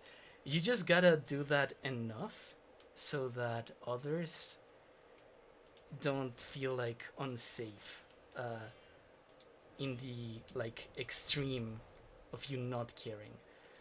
Like my nature is not to care, but I think I kind of learned to care because I know that, you know, not caring can have like consequences to how people may perceive you, and those consequences are of course shallow. You know, they come from a place of prejudicial people, because you know, if you were caring all the time about the confidence that you inspire on people, you would do things like change your accent maybe, so you sound more like the people on the news, I guess. Yeah, so you sound like someone people want to invest in. uh, a lot of people who get into this like appearance stuff also learn to deracialize themselves, and that's why there's so much discourse about, you know, white beauty standards, you know, uh, because people just in racist post-colonial societies like the American ones, they trust people who are um, white more because of prejudices. And yeah, you know, you like, do you want to participate in that? I for sure don't. Like, I don't want to deracialize myself and, you know, act white or perform whiteness in order to inspire confidence in a racist. But there's certainly like a market incentive to do that if you're a minority, right? So what I would say is that there's a minimum. There's like a reasonable amount of this stuff that you can do, and that it's good. But taking it to the most extreme version of it, you know, of being like vain, of actually being vain, that's not okay. Well, I wouldn't say it's not okay, but it's like it's vicious, and I would not be in favor of that. Confidence, something I definitely don't give off. Yeah, no. I mean, I guess it's not like confidence in yourself. You know, it doesn't need to be like confidence in yourself. Sad as it is, I'm talking about something different. It's more like the confidence you inspire on others, that you're a safe person to approach and talk to. Because a lot of people, you know, who don't care about their appearance like at all, who don't invest in it, do uh, engage this kind of extreme version of like not doing any kind of upkeep. And the problem with that is that you can for sure. I died? Bruh, he killed me so fast. Yeah, so if you do like no upkeep of yourself, you can certainly inspire on people the opposite of confidence. And you don't want to do that because you know, I get this especially with women. Like women all the time feel pretty unsafe, right? Whenever they're like moving around society and going around just existing. And you don't want, I guess, out of empathy, I speak for myself here, but I don't want women to feel when they see me, right, that I'm not a safe person. Maybe not necessarily in a context of like to date, but like a concept that if you found me on the street at night, you know, you shouldn't be like worried. And yeah, that's basically the level of upkeep you need to keep. You just nothing crazy, just like enough so that you can navigate society and have people like trust. Oh god. Yeah, not be worried about how you present, I guess.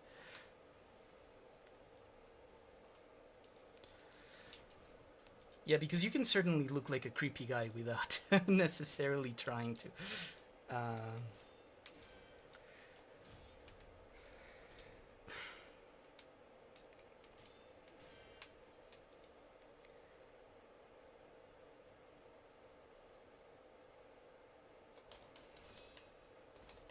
Bruh.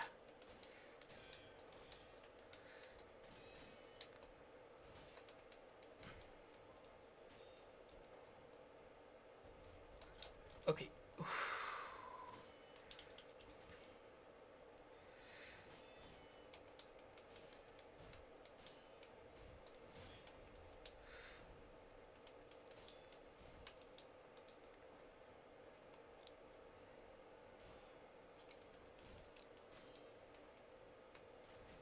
Bruh, okay, I fucking hate that arrows attack. That's like the worst.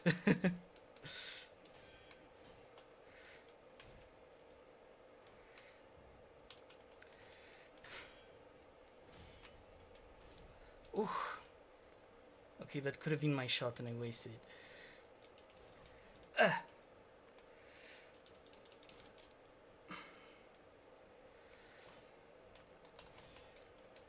Oh.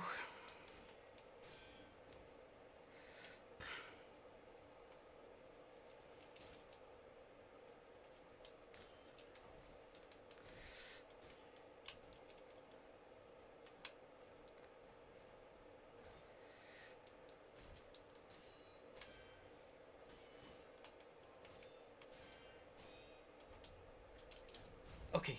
Okay, I think this is it.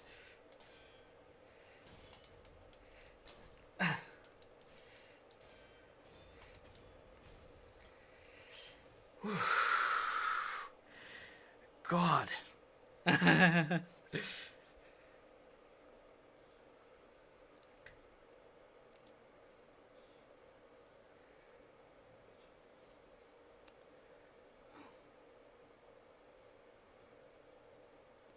I have a code, I'm sorry, I cannot break that code.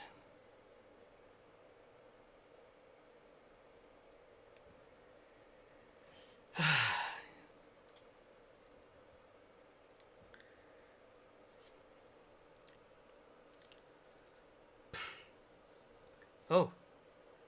Okay. The lightning of Tomoe. It's Tomoe! Oh god, no. Okay, this is very concerning.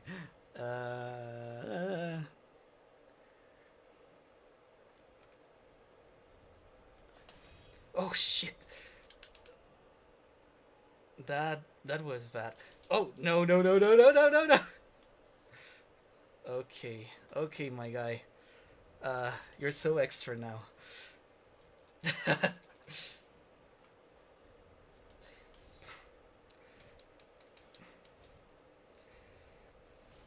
Okay.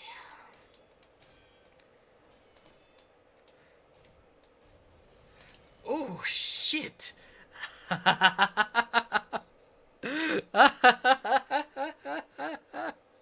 That was insane. I always find that you have an interesting way to explain things. Thank you. Yeah. Ah, that's so bad. Yeah, no. So here's the thing with appearance, right? Like investing in your appearance. It's something that you should do for others, on a minimal degree, just to like inspire confidence in other people. A lot of people, you need to understand that all they will know about you one time is how you look, and they may, maybe they will treat you based on how they look at you, and that's shallow. But on some level, we have to recognize that it's inevitable that people will do that. Because first impressions, they exist for a reason. We have a language, mm, to discuss first impressions for a reason. And oh,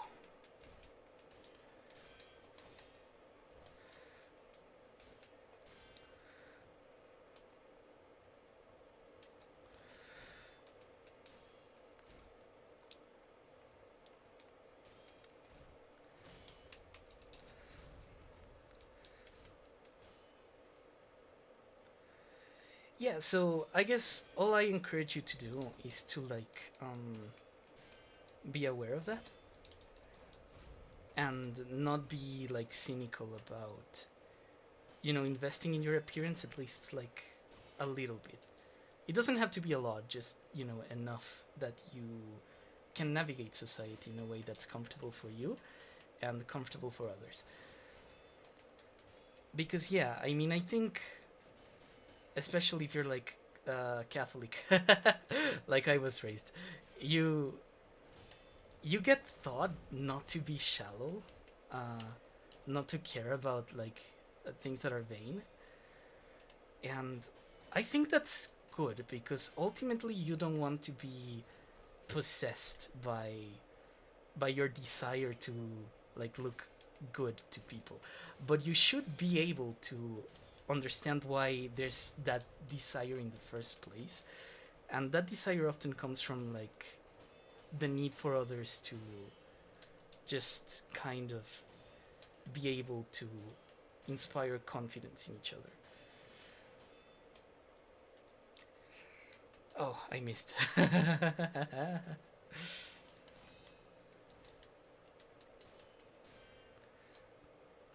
No! Fuck.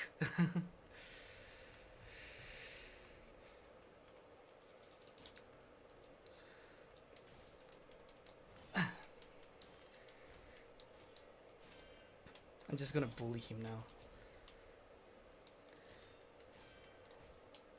Yeah, just. I'm gonna attack you. Oh. I got him. I got him good. And I didn't mean to get him. I just did. Oh shit. Okay.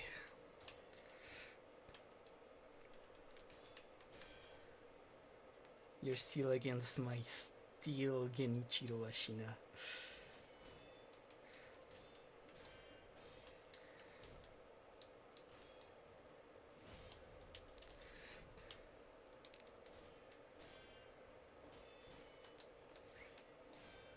Da-da-da-da-da.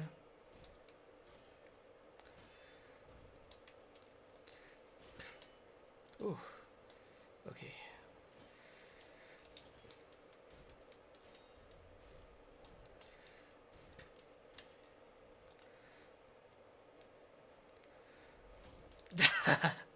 Okay, okay, I see what you did.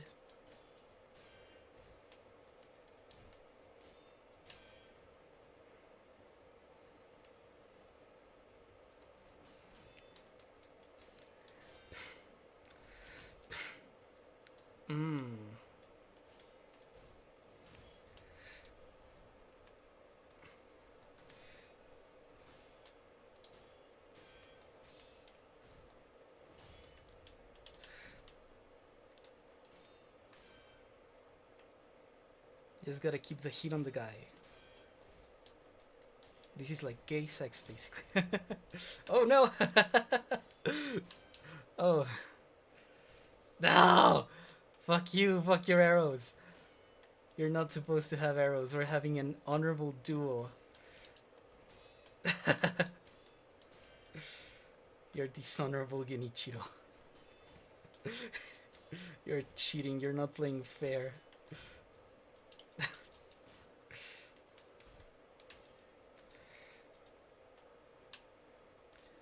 Okay. I'll let you do your thing.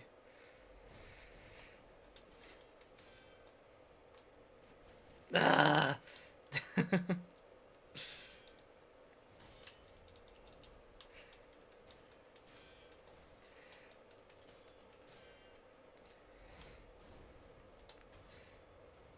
Blank.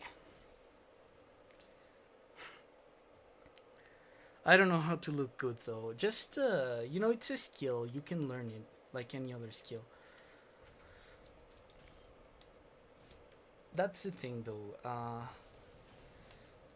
What the fuck? That lightning can just like screw with you forever. Oh, you know, like every season has like a fashion. I guess you just gotta learn. You know, you have to bother to learn a little. It's not super hard. It's pretty doable. You just gotta like care enough to get into it, I guess. Learn the ropes. Subscribe to a few like clothes YouTube channels, and then go from there.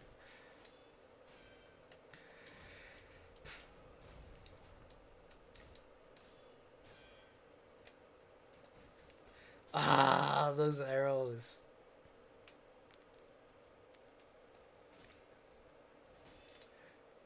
I am an arrow hater.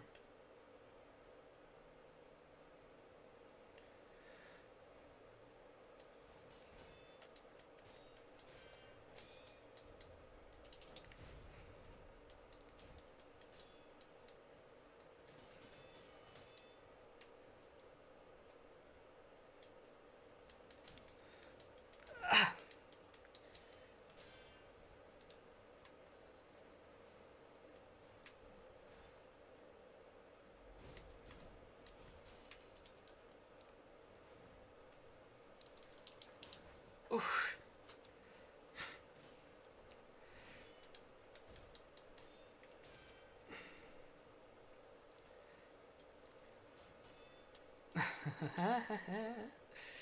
Okay, Genichiro, come over here. Oh, you goose stepped.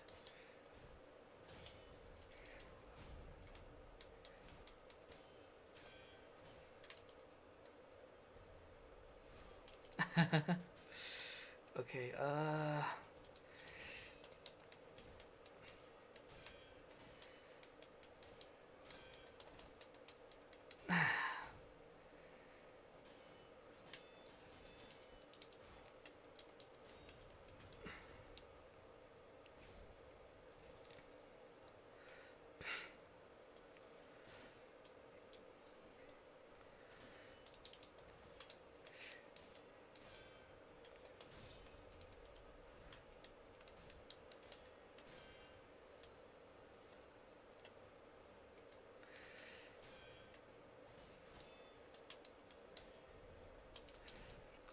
okay, that was my bad.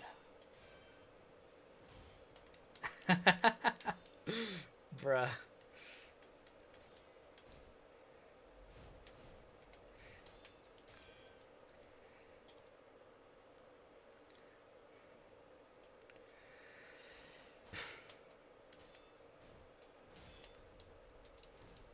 Ah, bad one on my end.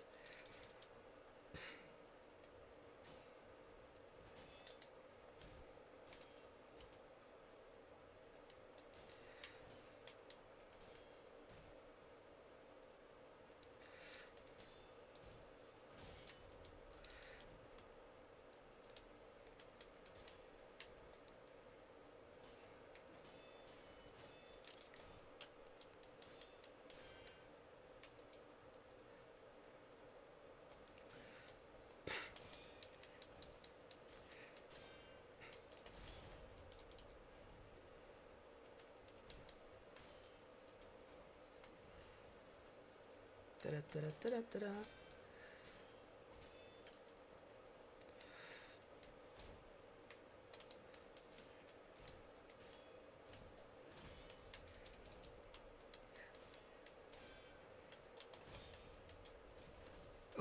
Okay.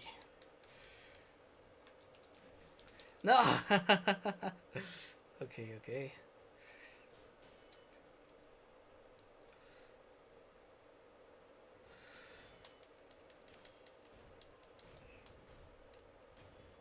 There we go. You know, you screamed just when I killed him, so nothing happened. Ha ha ha ha ha. Ha ha ha ha ha ha.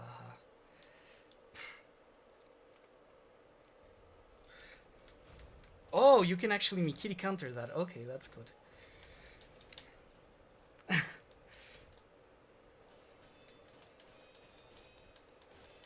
Okay. Oh, oh, oh.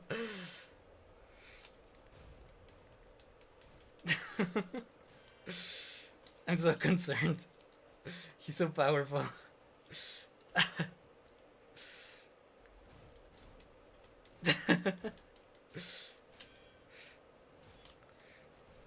Ooh.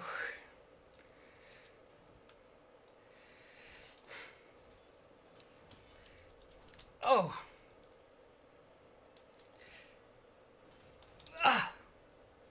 He broke my guard. Ah. No. Oh.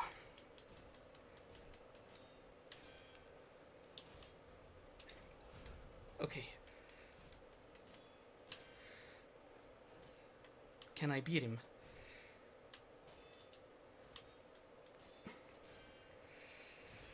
Ooh. Okay.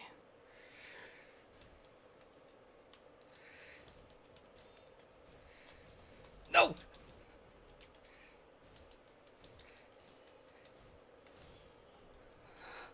Ah. Ah. Ah.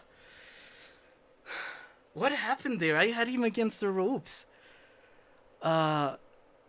Okay, so his health was going down and he needed to get to like the point of 0 health. Oh god. That was so intense. Oh my god.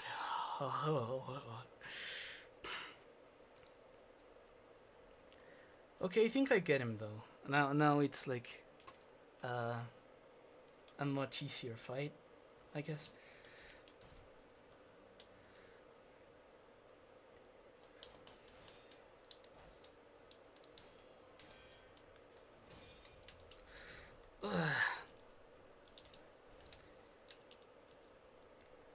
What am I doing?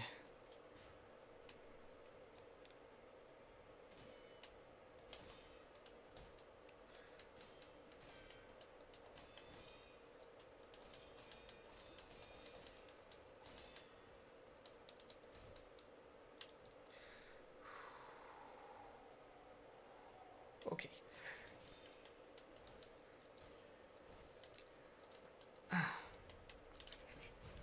Okay.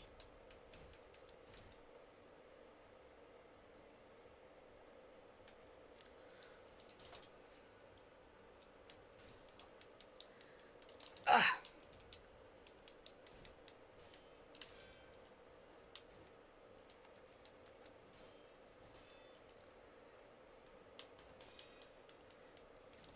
Oh.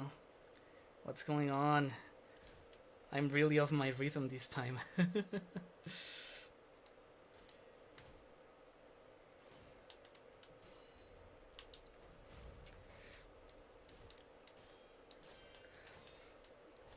uh.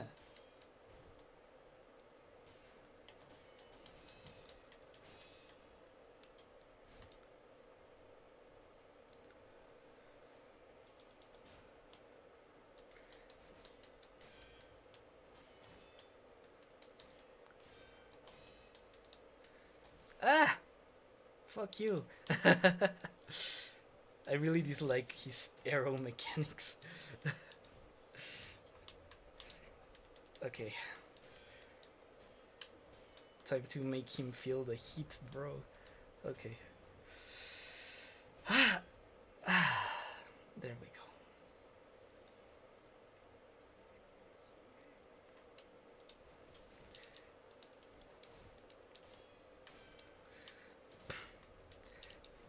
Oh.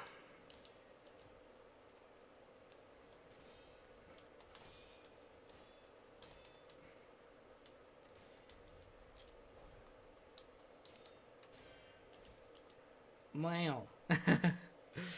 Meow.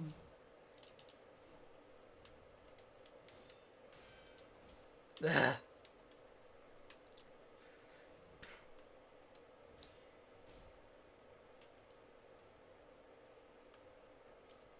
No, no.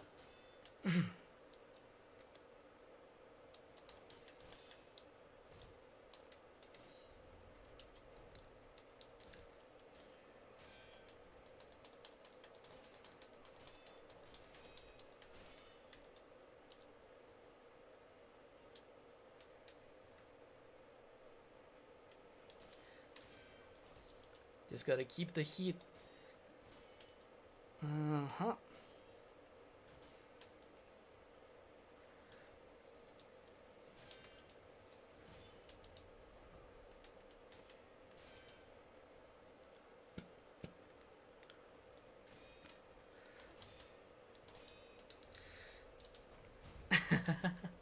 Okay, my guy.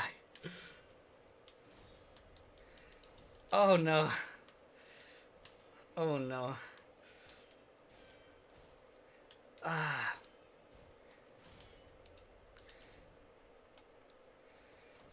Ah.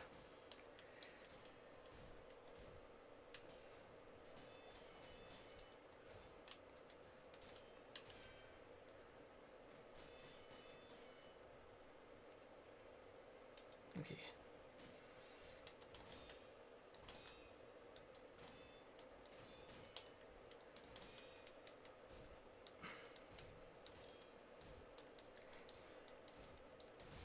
Ooh.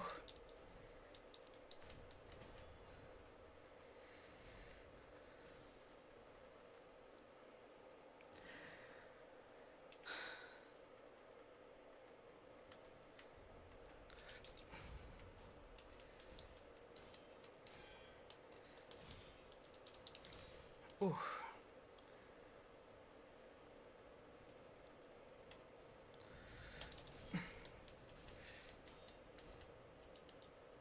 Okay. I'm sorry if I'm non-verbal right now. I'm really focused. Ooh. Okay, my guy. Ooh! After being struck by a lightning attacking me there.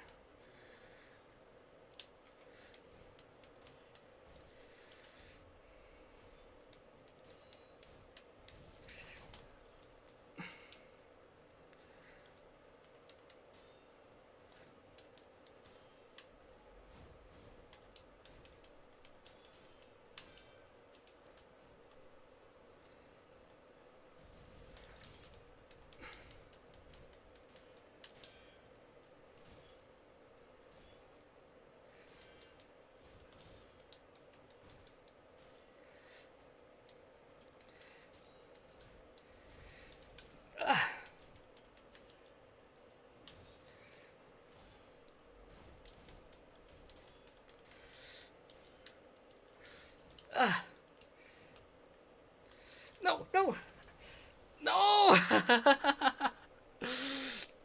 Ah.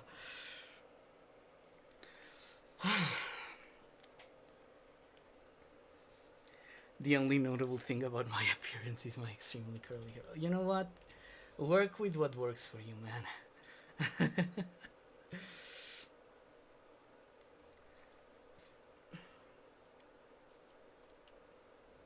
I think this next one might be the one. If it's not, I might need to go and farm for a bit. Okay.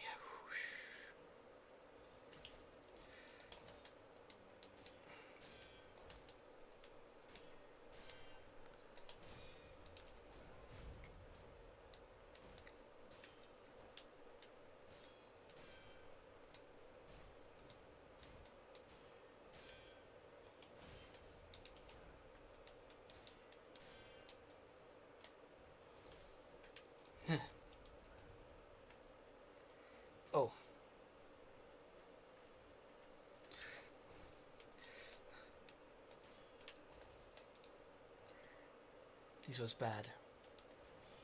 I had a very bad opening there.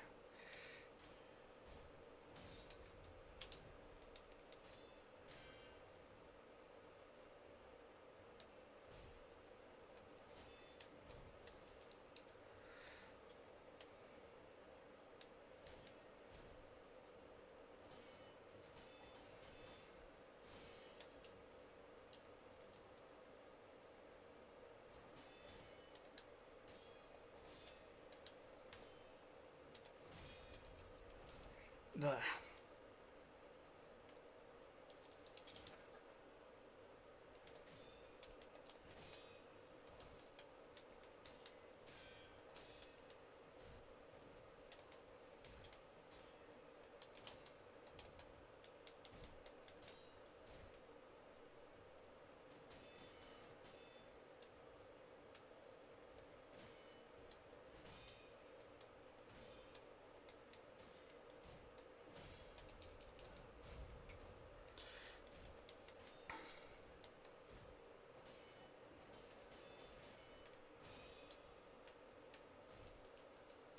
Okay, I'm getting better at these two.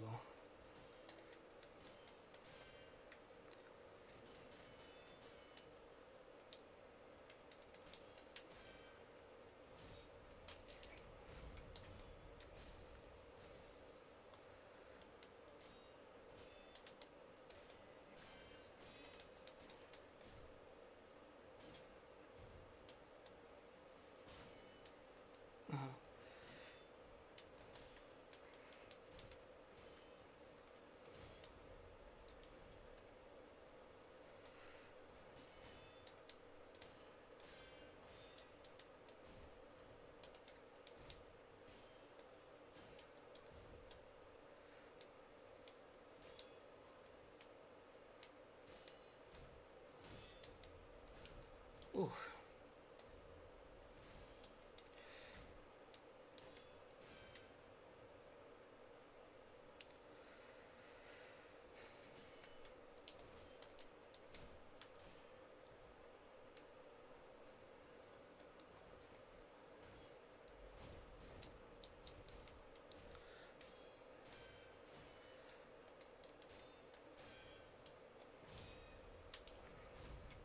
There we go.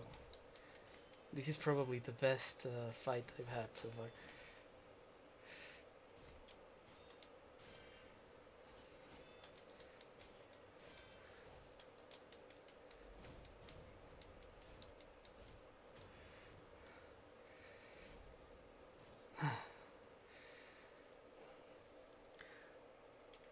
Okay.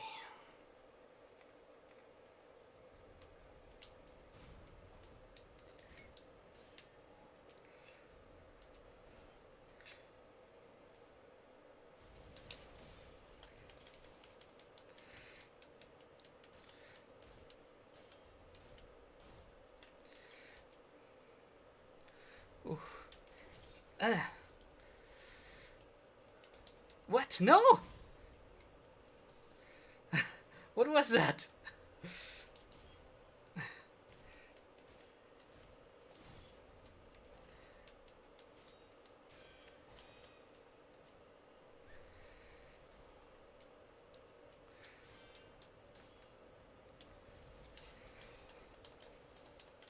Huh? Okay.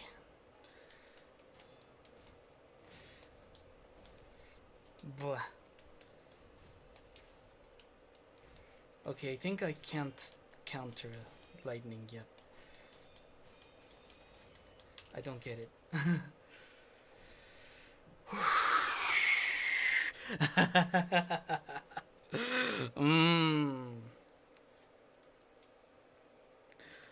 Okay, I think I can do one more. I don't mind. I think I still have my double revive, so that's gonna work for me.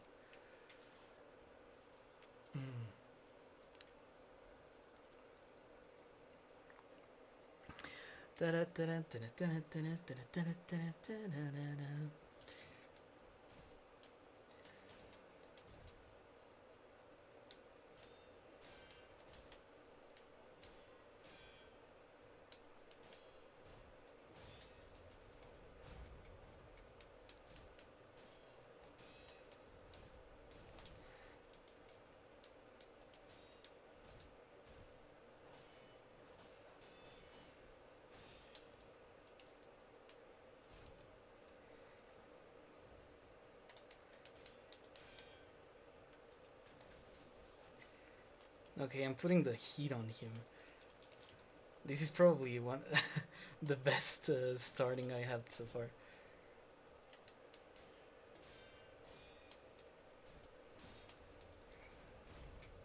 Okay. Ayo.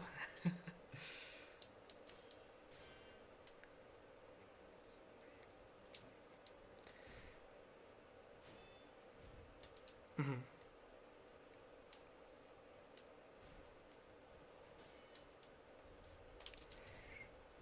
No, no, no. Okay. Oh, he just chokehold me. Okay, I can live with that.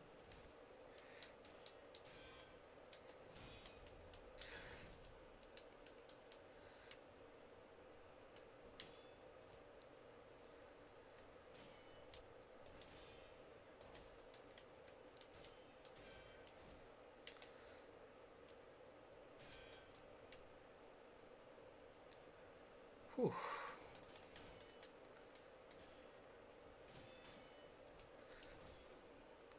Okay, that's fine. That's fine because I have 2 revives on me. So I can do that. Now I'm back at full health. And I can be a little bit more ambitious with how I fight him. Oh, okay. Maybe not too ambitious.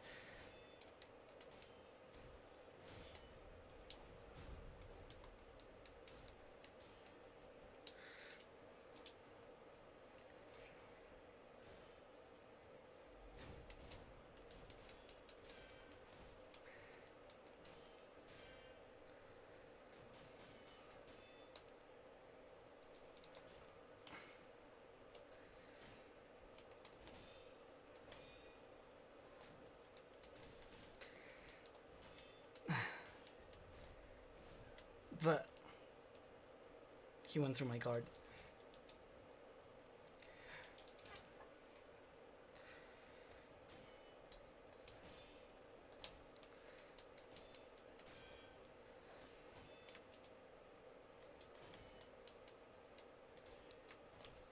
But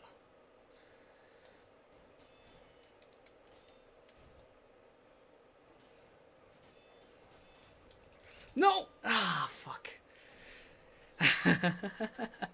Cope. Yeah, I'm kind of coping right now. But I still have my second revive. Like, things are going well.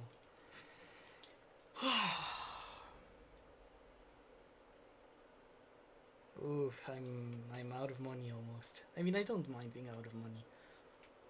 It's not like I was going to use that 1k. I'm at a point where all of my savings are like pretty useless.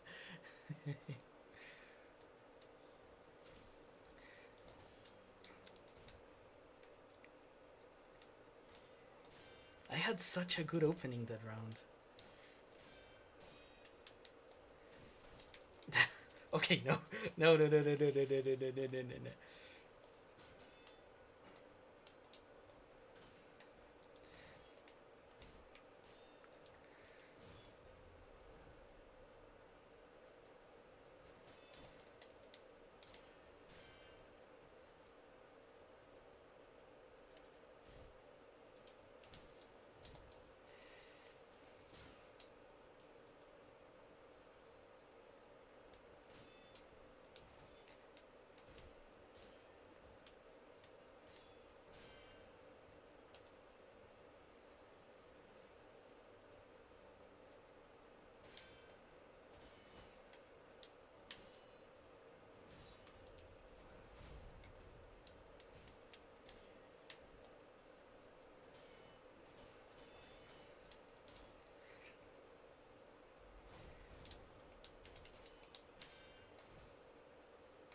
Mhm.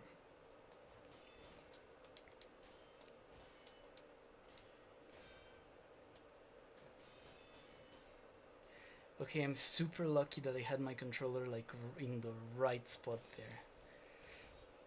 Because otherwise I would have fucking died. Ooh, you missed by like the hair of a frog, as we say in French.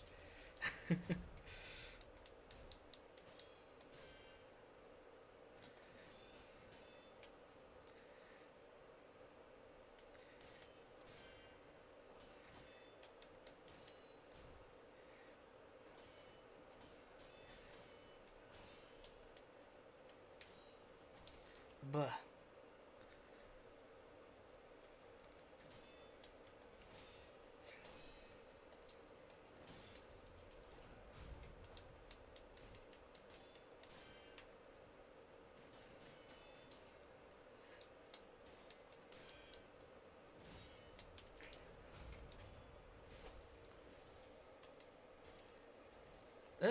Okay.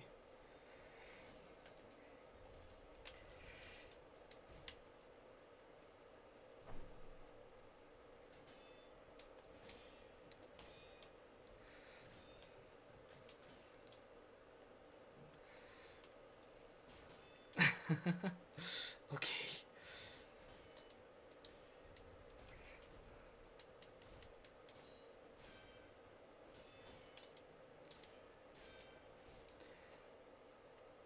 Okay, this man needs to continue feeling the heat. Let's see if I can, like... Okay. I've not used the axe now that I think about it. Maybe I should.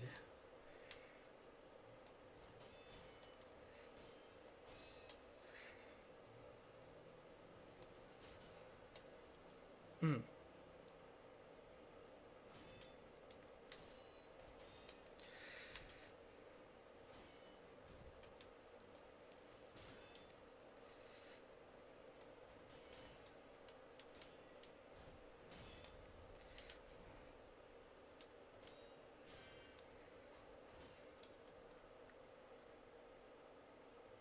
Okay. This is not my greatest run, but it's not the worst either.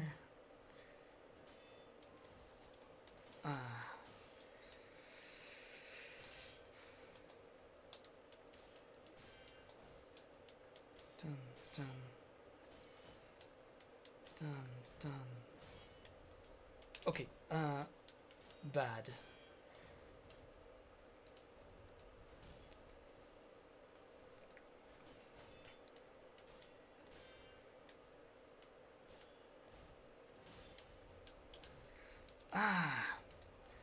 No! Okay.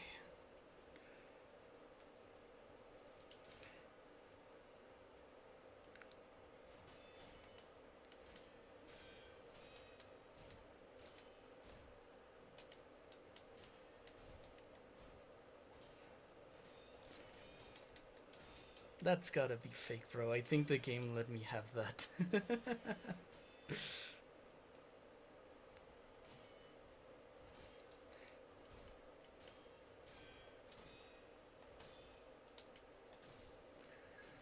Oh, shit.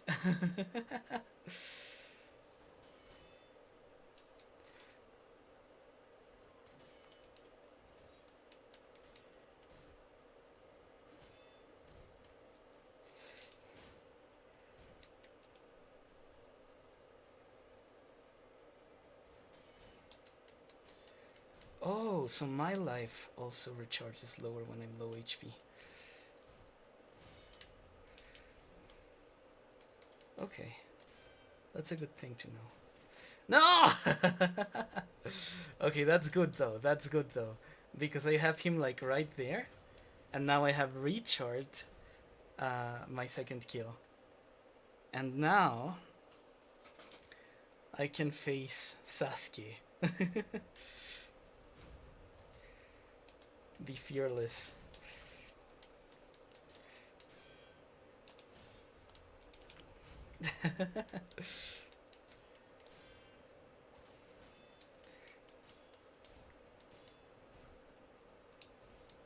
Oh.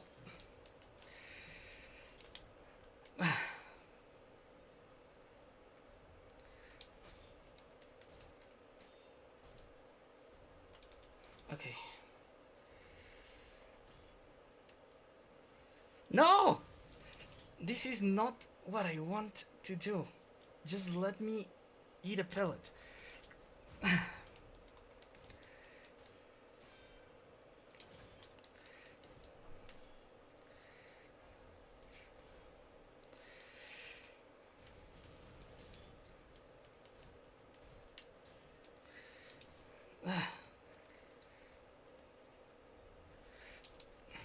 Okay, good.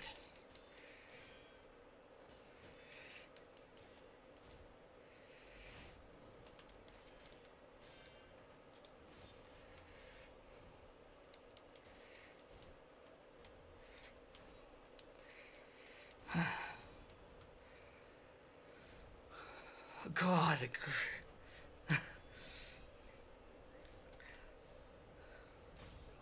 Ah. Ah. Ah. Ah.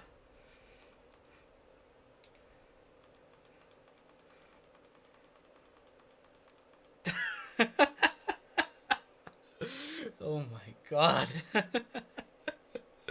I thought that fight was going to last longer. I'm not gonna lie.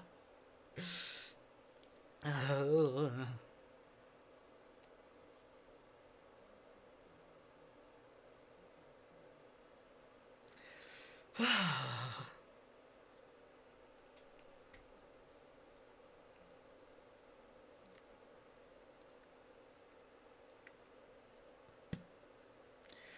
Are you gonna have a phase 3?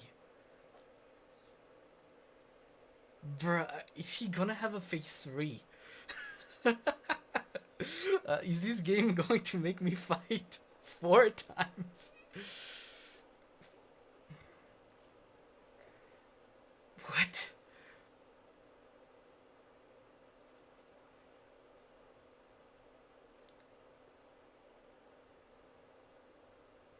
Oh no.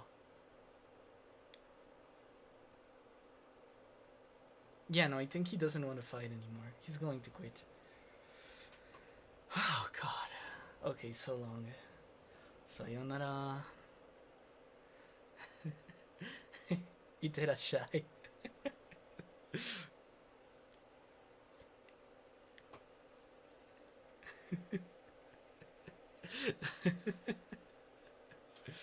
Okay, Genichiro, I hope to like not see you again. God damn.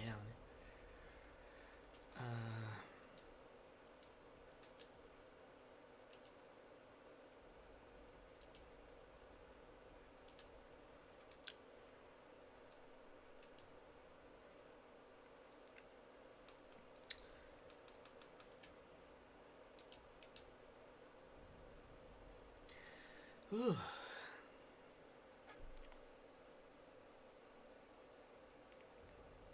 Thank you for the encouragement, everyone. Let's see. What do you have to say for yourself? Oh, well, I bought it.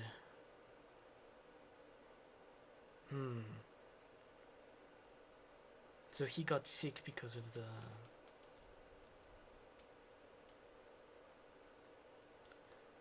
Oh, no.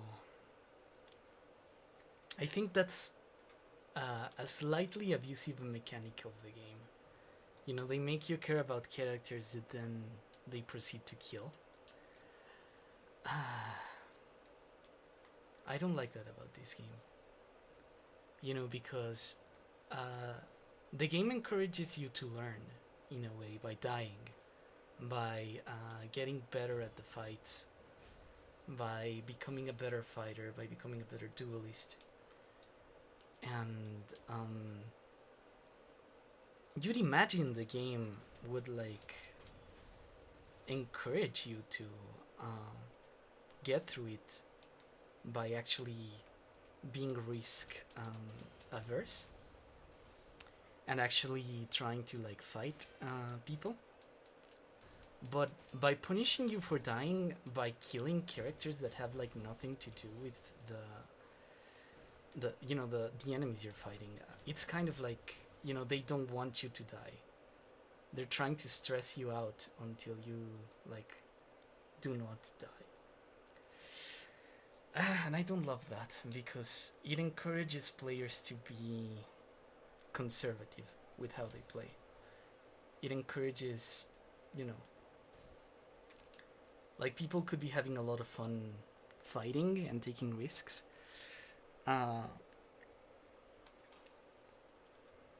But this is like the opposite incentive. Oh well. Okay, I think I'm gonna go to the...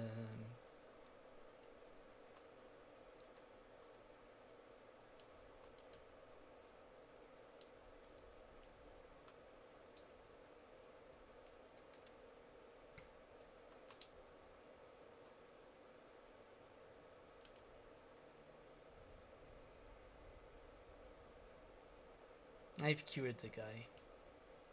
I'm probably gonna regret it because I imagine that this person is not the hardest boss there is in the game. But I didn't want to like leave and leave him to suffer basically. Ah, he's healed, right? There you are, you little asshole.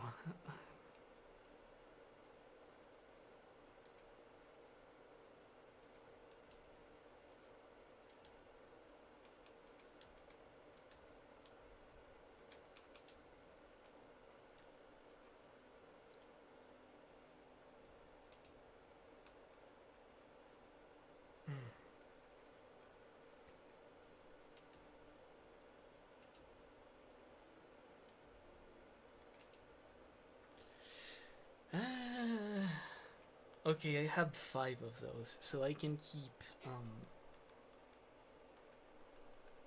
yeah.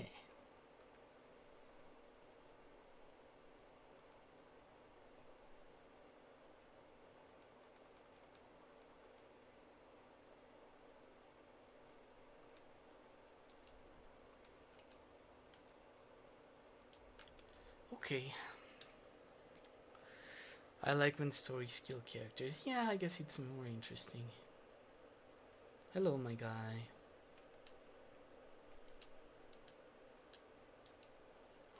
Hmm.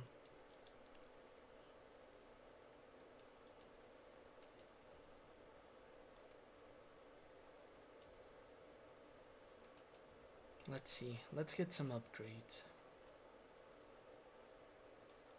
Okay, so there's a bunch of like locked information, but I have a lot of items. Hmm.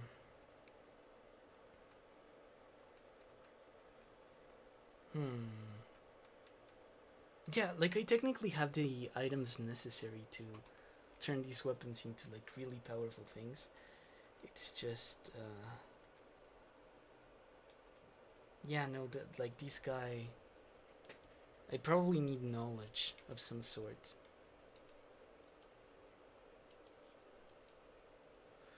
Huh, okay. There's like a girl here. Okay, no, she's not here anymore. Where could she have gone? Maybe she's at the temple now? There's my friend who I beat up on occasion. Okay.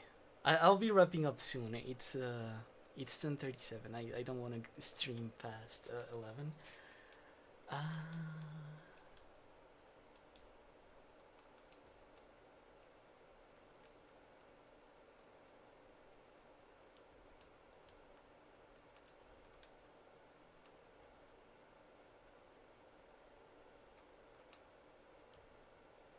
Okay, I'm guessing the girl moved here because here's where we saw her last.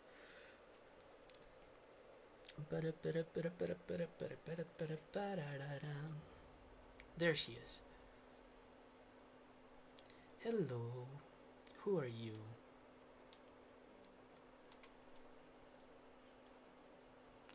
Oh.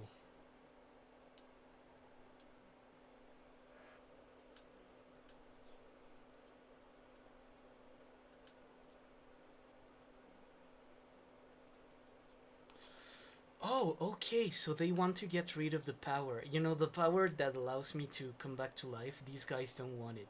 They want to get rid of it. And they're trying to, like, cure the, the prince from having it. Mm, okay, that's an interesting take. What's your deal, my guy?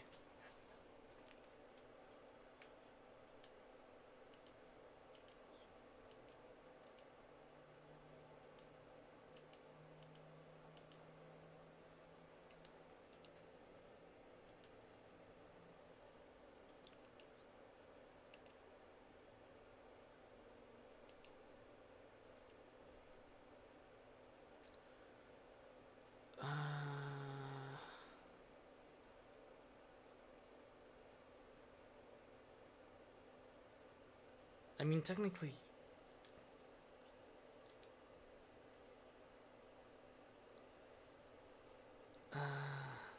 Okay, so you're not giving me a choice.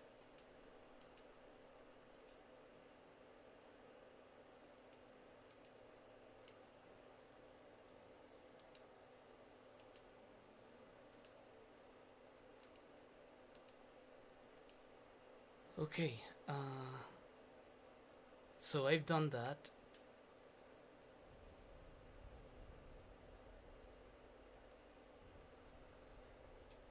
Is he still gonna be there?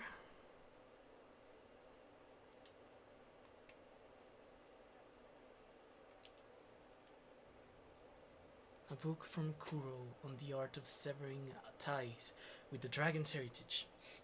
Hmm.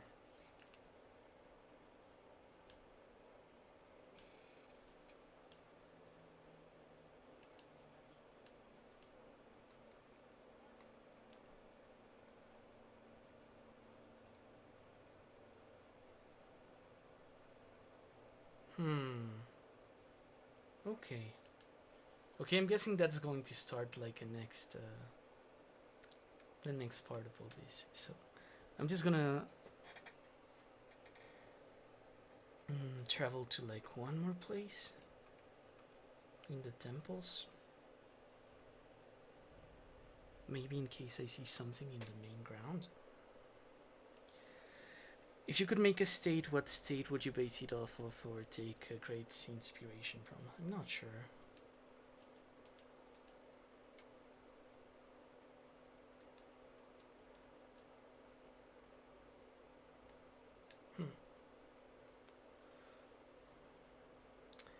Like, if I was going to rule this place, I don't think I'd like to rule a state.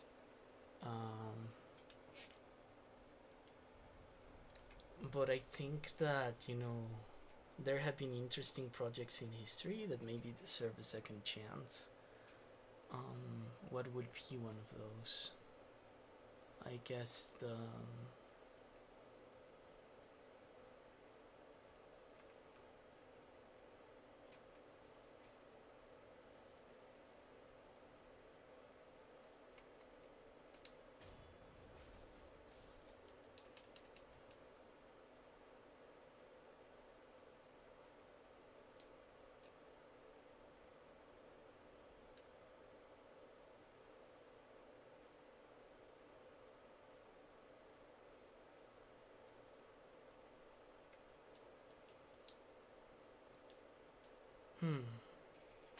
Yeah, I'm not sure. I think that whenever you're thinking like states, states are forms of political organization. And if your question is basically which form of political organization I find interesting enough to want to, give it a second shot, I think one thing I would like to see is maybe Alexander Dubček's Czechoslovakia. I would like to see like a Marxist-Leninist attempt to like try that again under like a model of democratic socialism that this guy wanted to implement. I think his project was really interesting. I think it was really sad that it was suppressed by the Soviets, the Poles, the Warsaw Pact, basically. The tanked intervention to Czechoslovakia that Brezhnev led. I'm not a fan of that. If I had like the choice to maybe give a state a second shot, I would like to give them a second shot. But I wouldn't call myself, the person to like direct the state.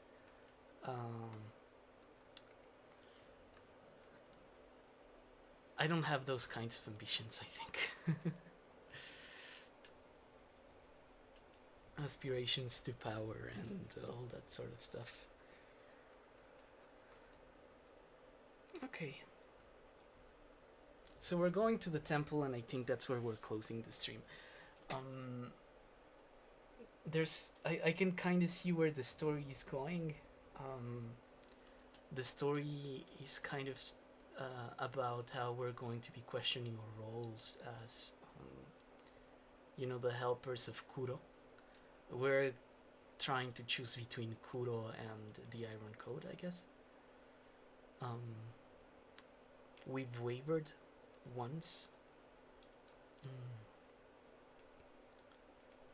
And let's see if we waver again. Ninjutsu technique equipment slots. Oh!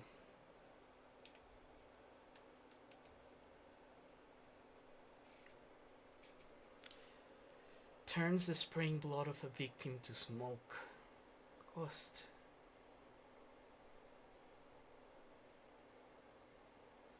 Oh, okay, this is really good.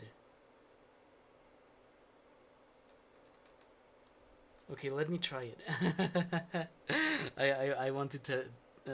I'm taking my new toy for a ride before I. Yeah.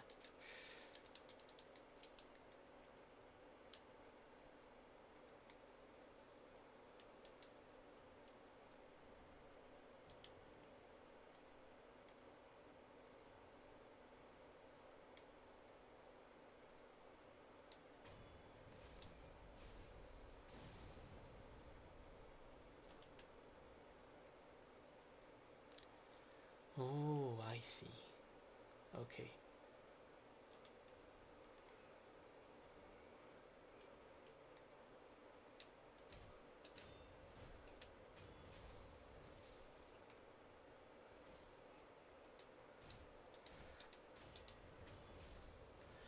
Okay, I think I know where I can try this thing. But I don't think I want to do it right now. After fighting Genichiro, I think that's like a good thematic place to end the stream. Yeah, I feel tempted to kind of go around and continue doing things, but I know it's not like yeah, good storytelling, a good stream experience. I would rather give people like the opportunity to experience something more compact. So I'm gonna live by my values.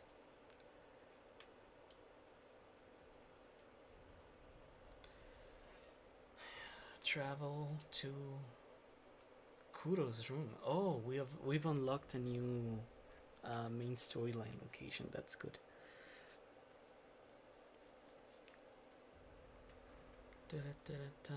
Okay.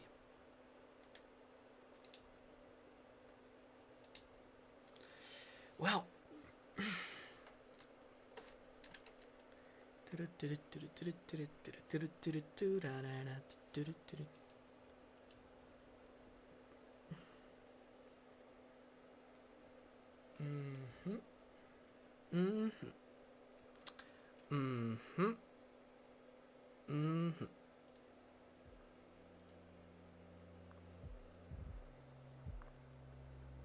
Okay, so I just gotta come over here. And there we go. Okay, guys, thank you for attending. I had a lot of fun. I really missed streaming. It's something that I really enjoy doing.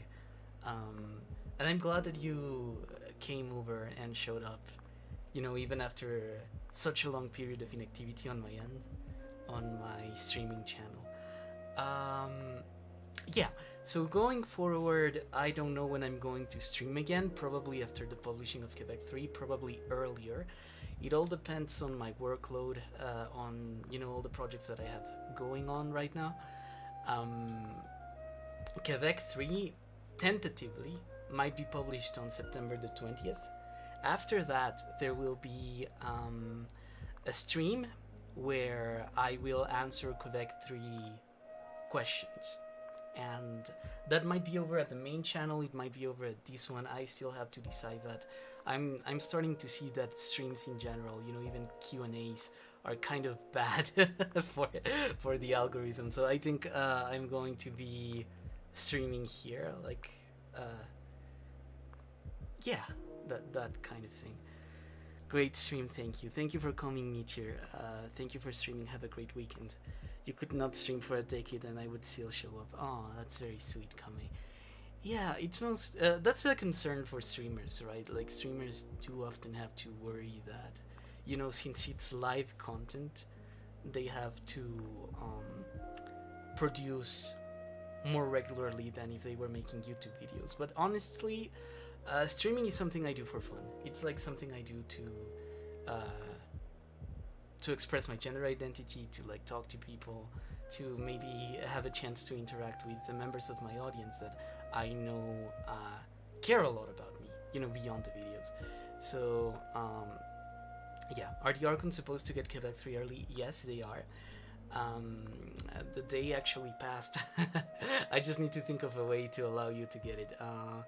And right now I'm a little concerned because of Spetsy and a little gamer moment he had over at the LGBT channel. But you know, I'll get that sorted. I think you will see this relatively soon. So yeah, don't fret about that. You'll get to see the video as promised. And yeah, Archons will get early access for being active members of the community and just kind of helping around. I'm typically giving people access to the video with 1 week intervals. So let me tell you how that works. Moon patrons got it first. 1 week later, Patreons got it. And then 1 week later, which is right now, everyone else will get it. I've just been doing it on the weekends because during the week I'm usually quite busy. I had a very, very, very busy week, like last week. So going forward, yeah, my days might get like that, especially since I'm moving out. I'm you know, since COVID ended, I've been like at my parents'. That's why you can hear this dog. But I found like a very nice apartment, and yeah, I'm going to like be moving over there in like a week, so that's going to be a lot of fun. So you're going to do the channel membership poll right now? I don't know, because the channel members wait, if you get to vote on like the next video, you're the only Patreon, like that's gonna, you know, you're the only channel member, so your participation in the poll would be really complicated. So yeah. Oh, congrats, hope your new place is comfortable. It is, I've been there before. It's like really, really nice. It's 3 bedrooms, 2 bathrooms, like 50 square feet. It has a kitchen, complete kitchen, and it even has like yeah, like it's a very nice place. And I found it for like $100, and so you know, it's like a very nice find. I'm not sure how long I can rent it. The contract says that, you know, anytime within the next year there might be like a suspension, but you know, it's better than the deal I currently have. So yeah, that's what I'm looking forward to. The Elden Ring streams, I don't know what's gonna happen to those, because Kiana has been struggling with some technical issues that we have not yet addressed. And like from there onwards, you know, I'm mostly focused on Quebec 3 having like an effective release in time and going through like my college documents. So yeah. Alright, on that note, I hope to see you guys again on the next stream. I don't know when it's gonna be. If I'm lucky, it's gonna be next Saturday. I'll make another Discord server poll to see what game's interesting to you. I hope to continue Sekiro, but I also don't want to neglect Banner of the Maid. Subnautica is like super neglected right now. And yeah, I think I like this streaming thing mainly because it allows me to play video games, and that's something I don't really do. Like, you guys might know from talking to me whenever you talk to me that I am not like super in with the pop culture stuff, and I'm trying to get better at that because, of course, you know, I as I said during the stream, right, if you want to inspire confidence in people, it's good to show that you care about things that are part of like the common parlance, not necessarily because you're super interested in them, but because you know maybe someone else might be.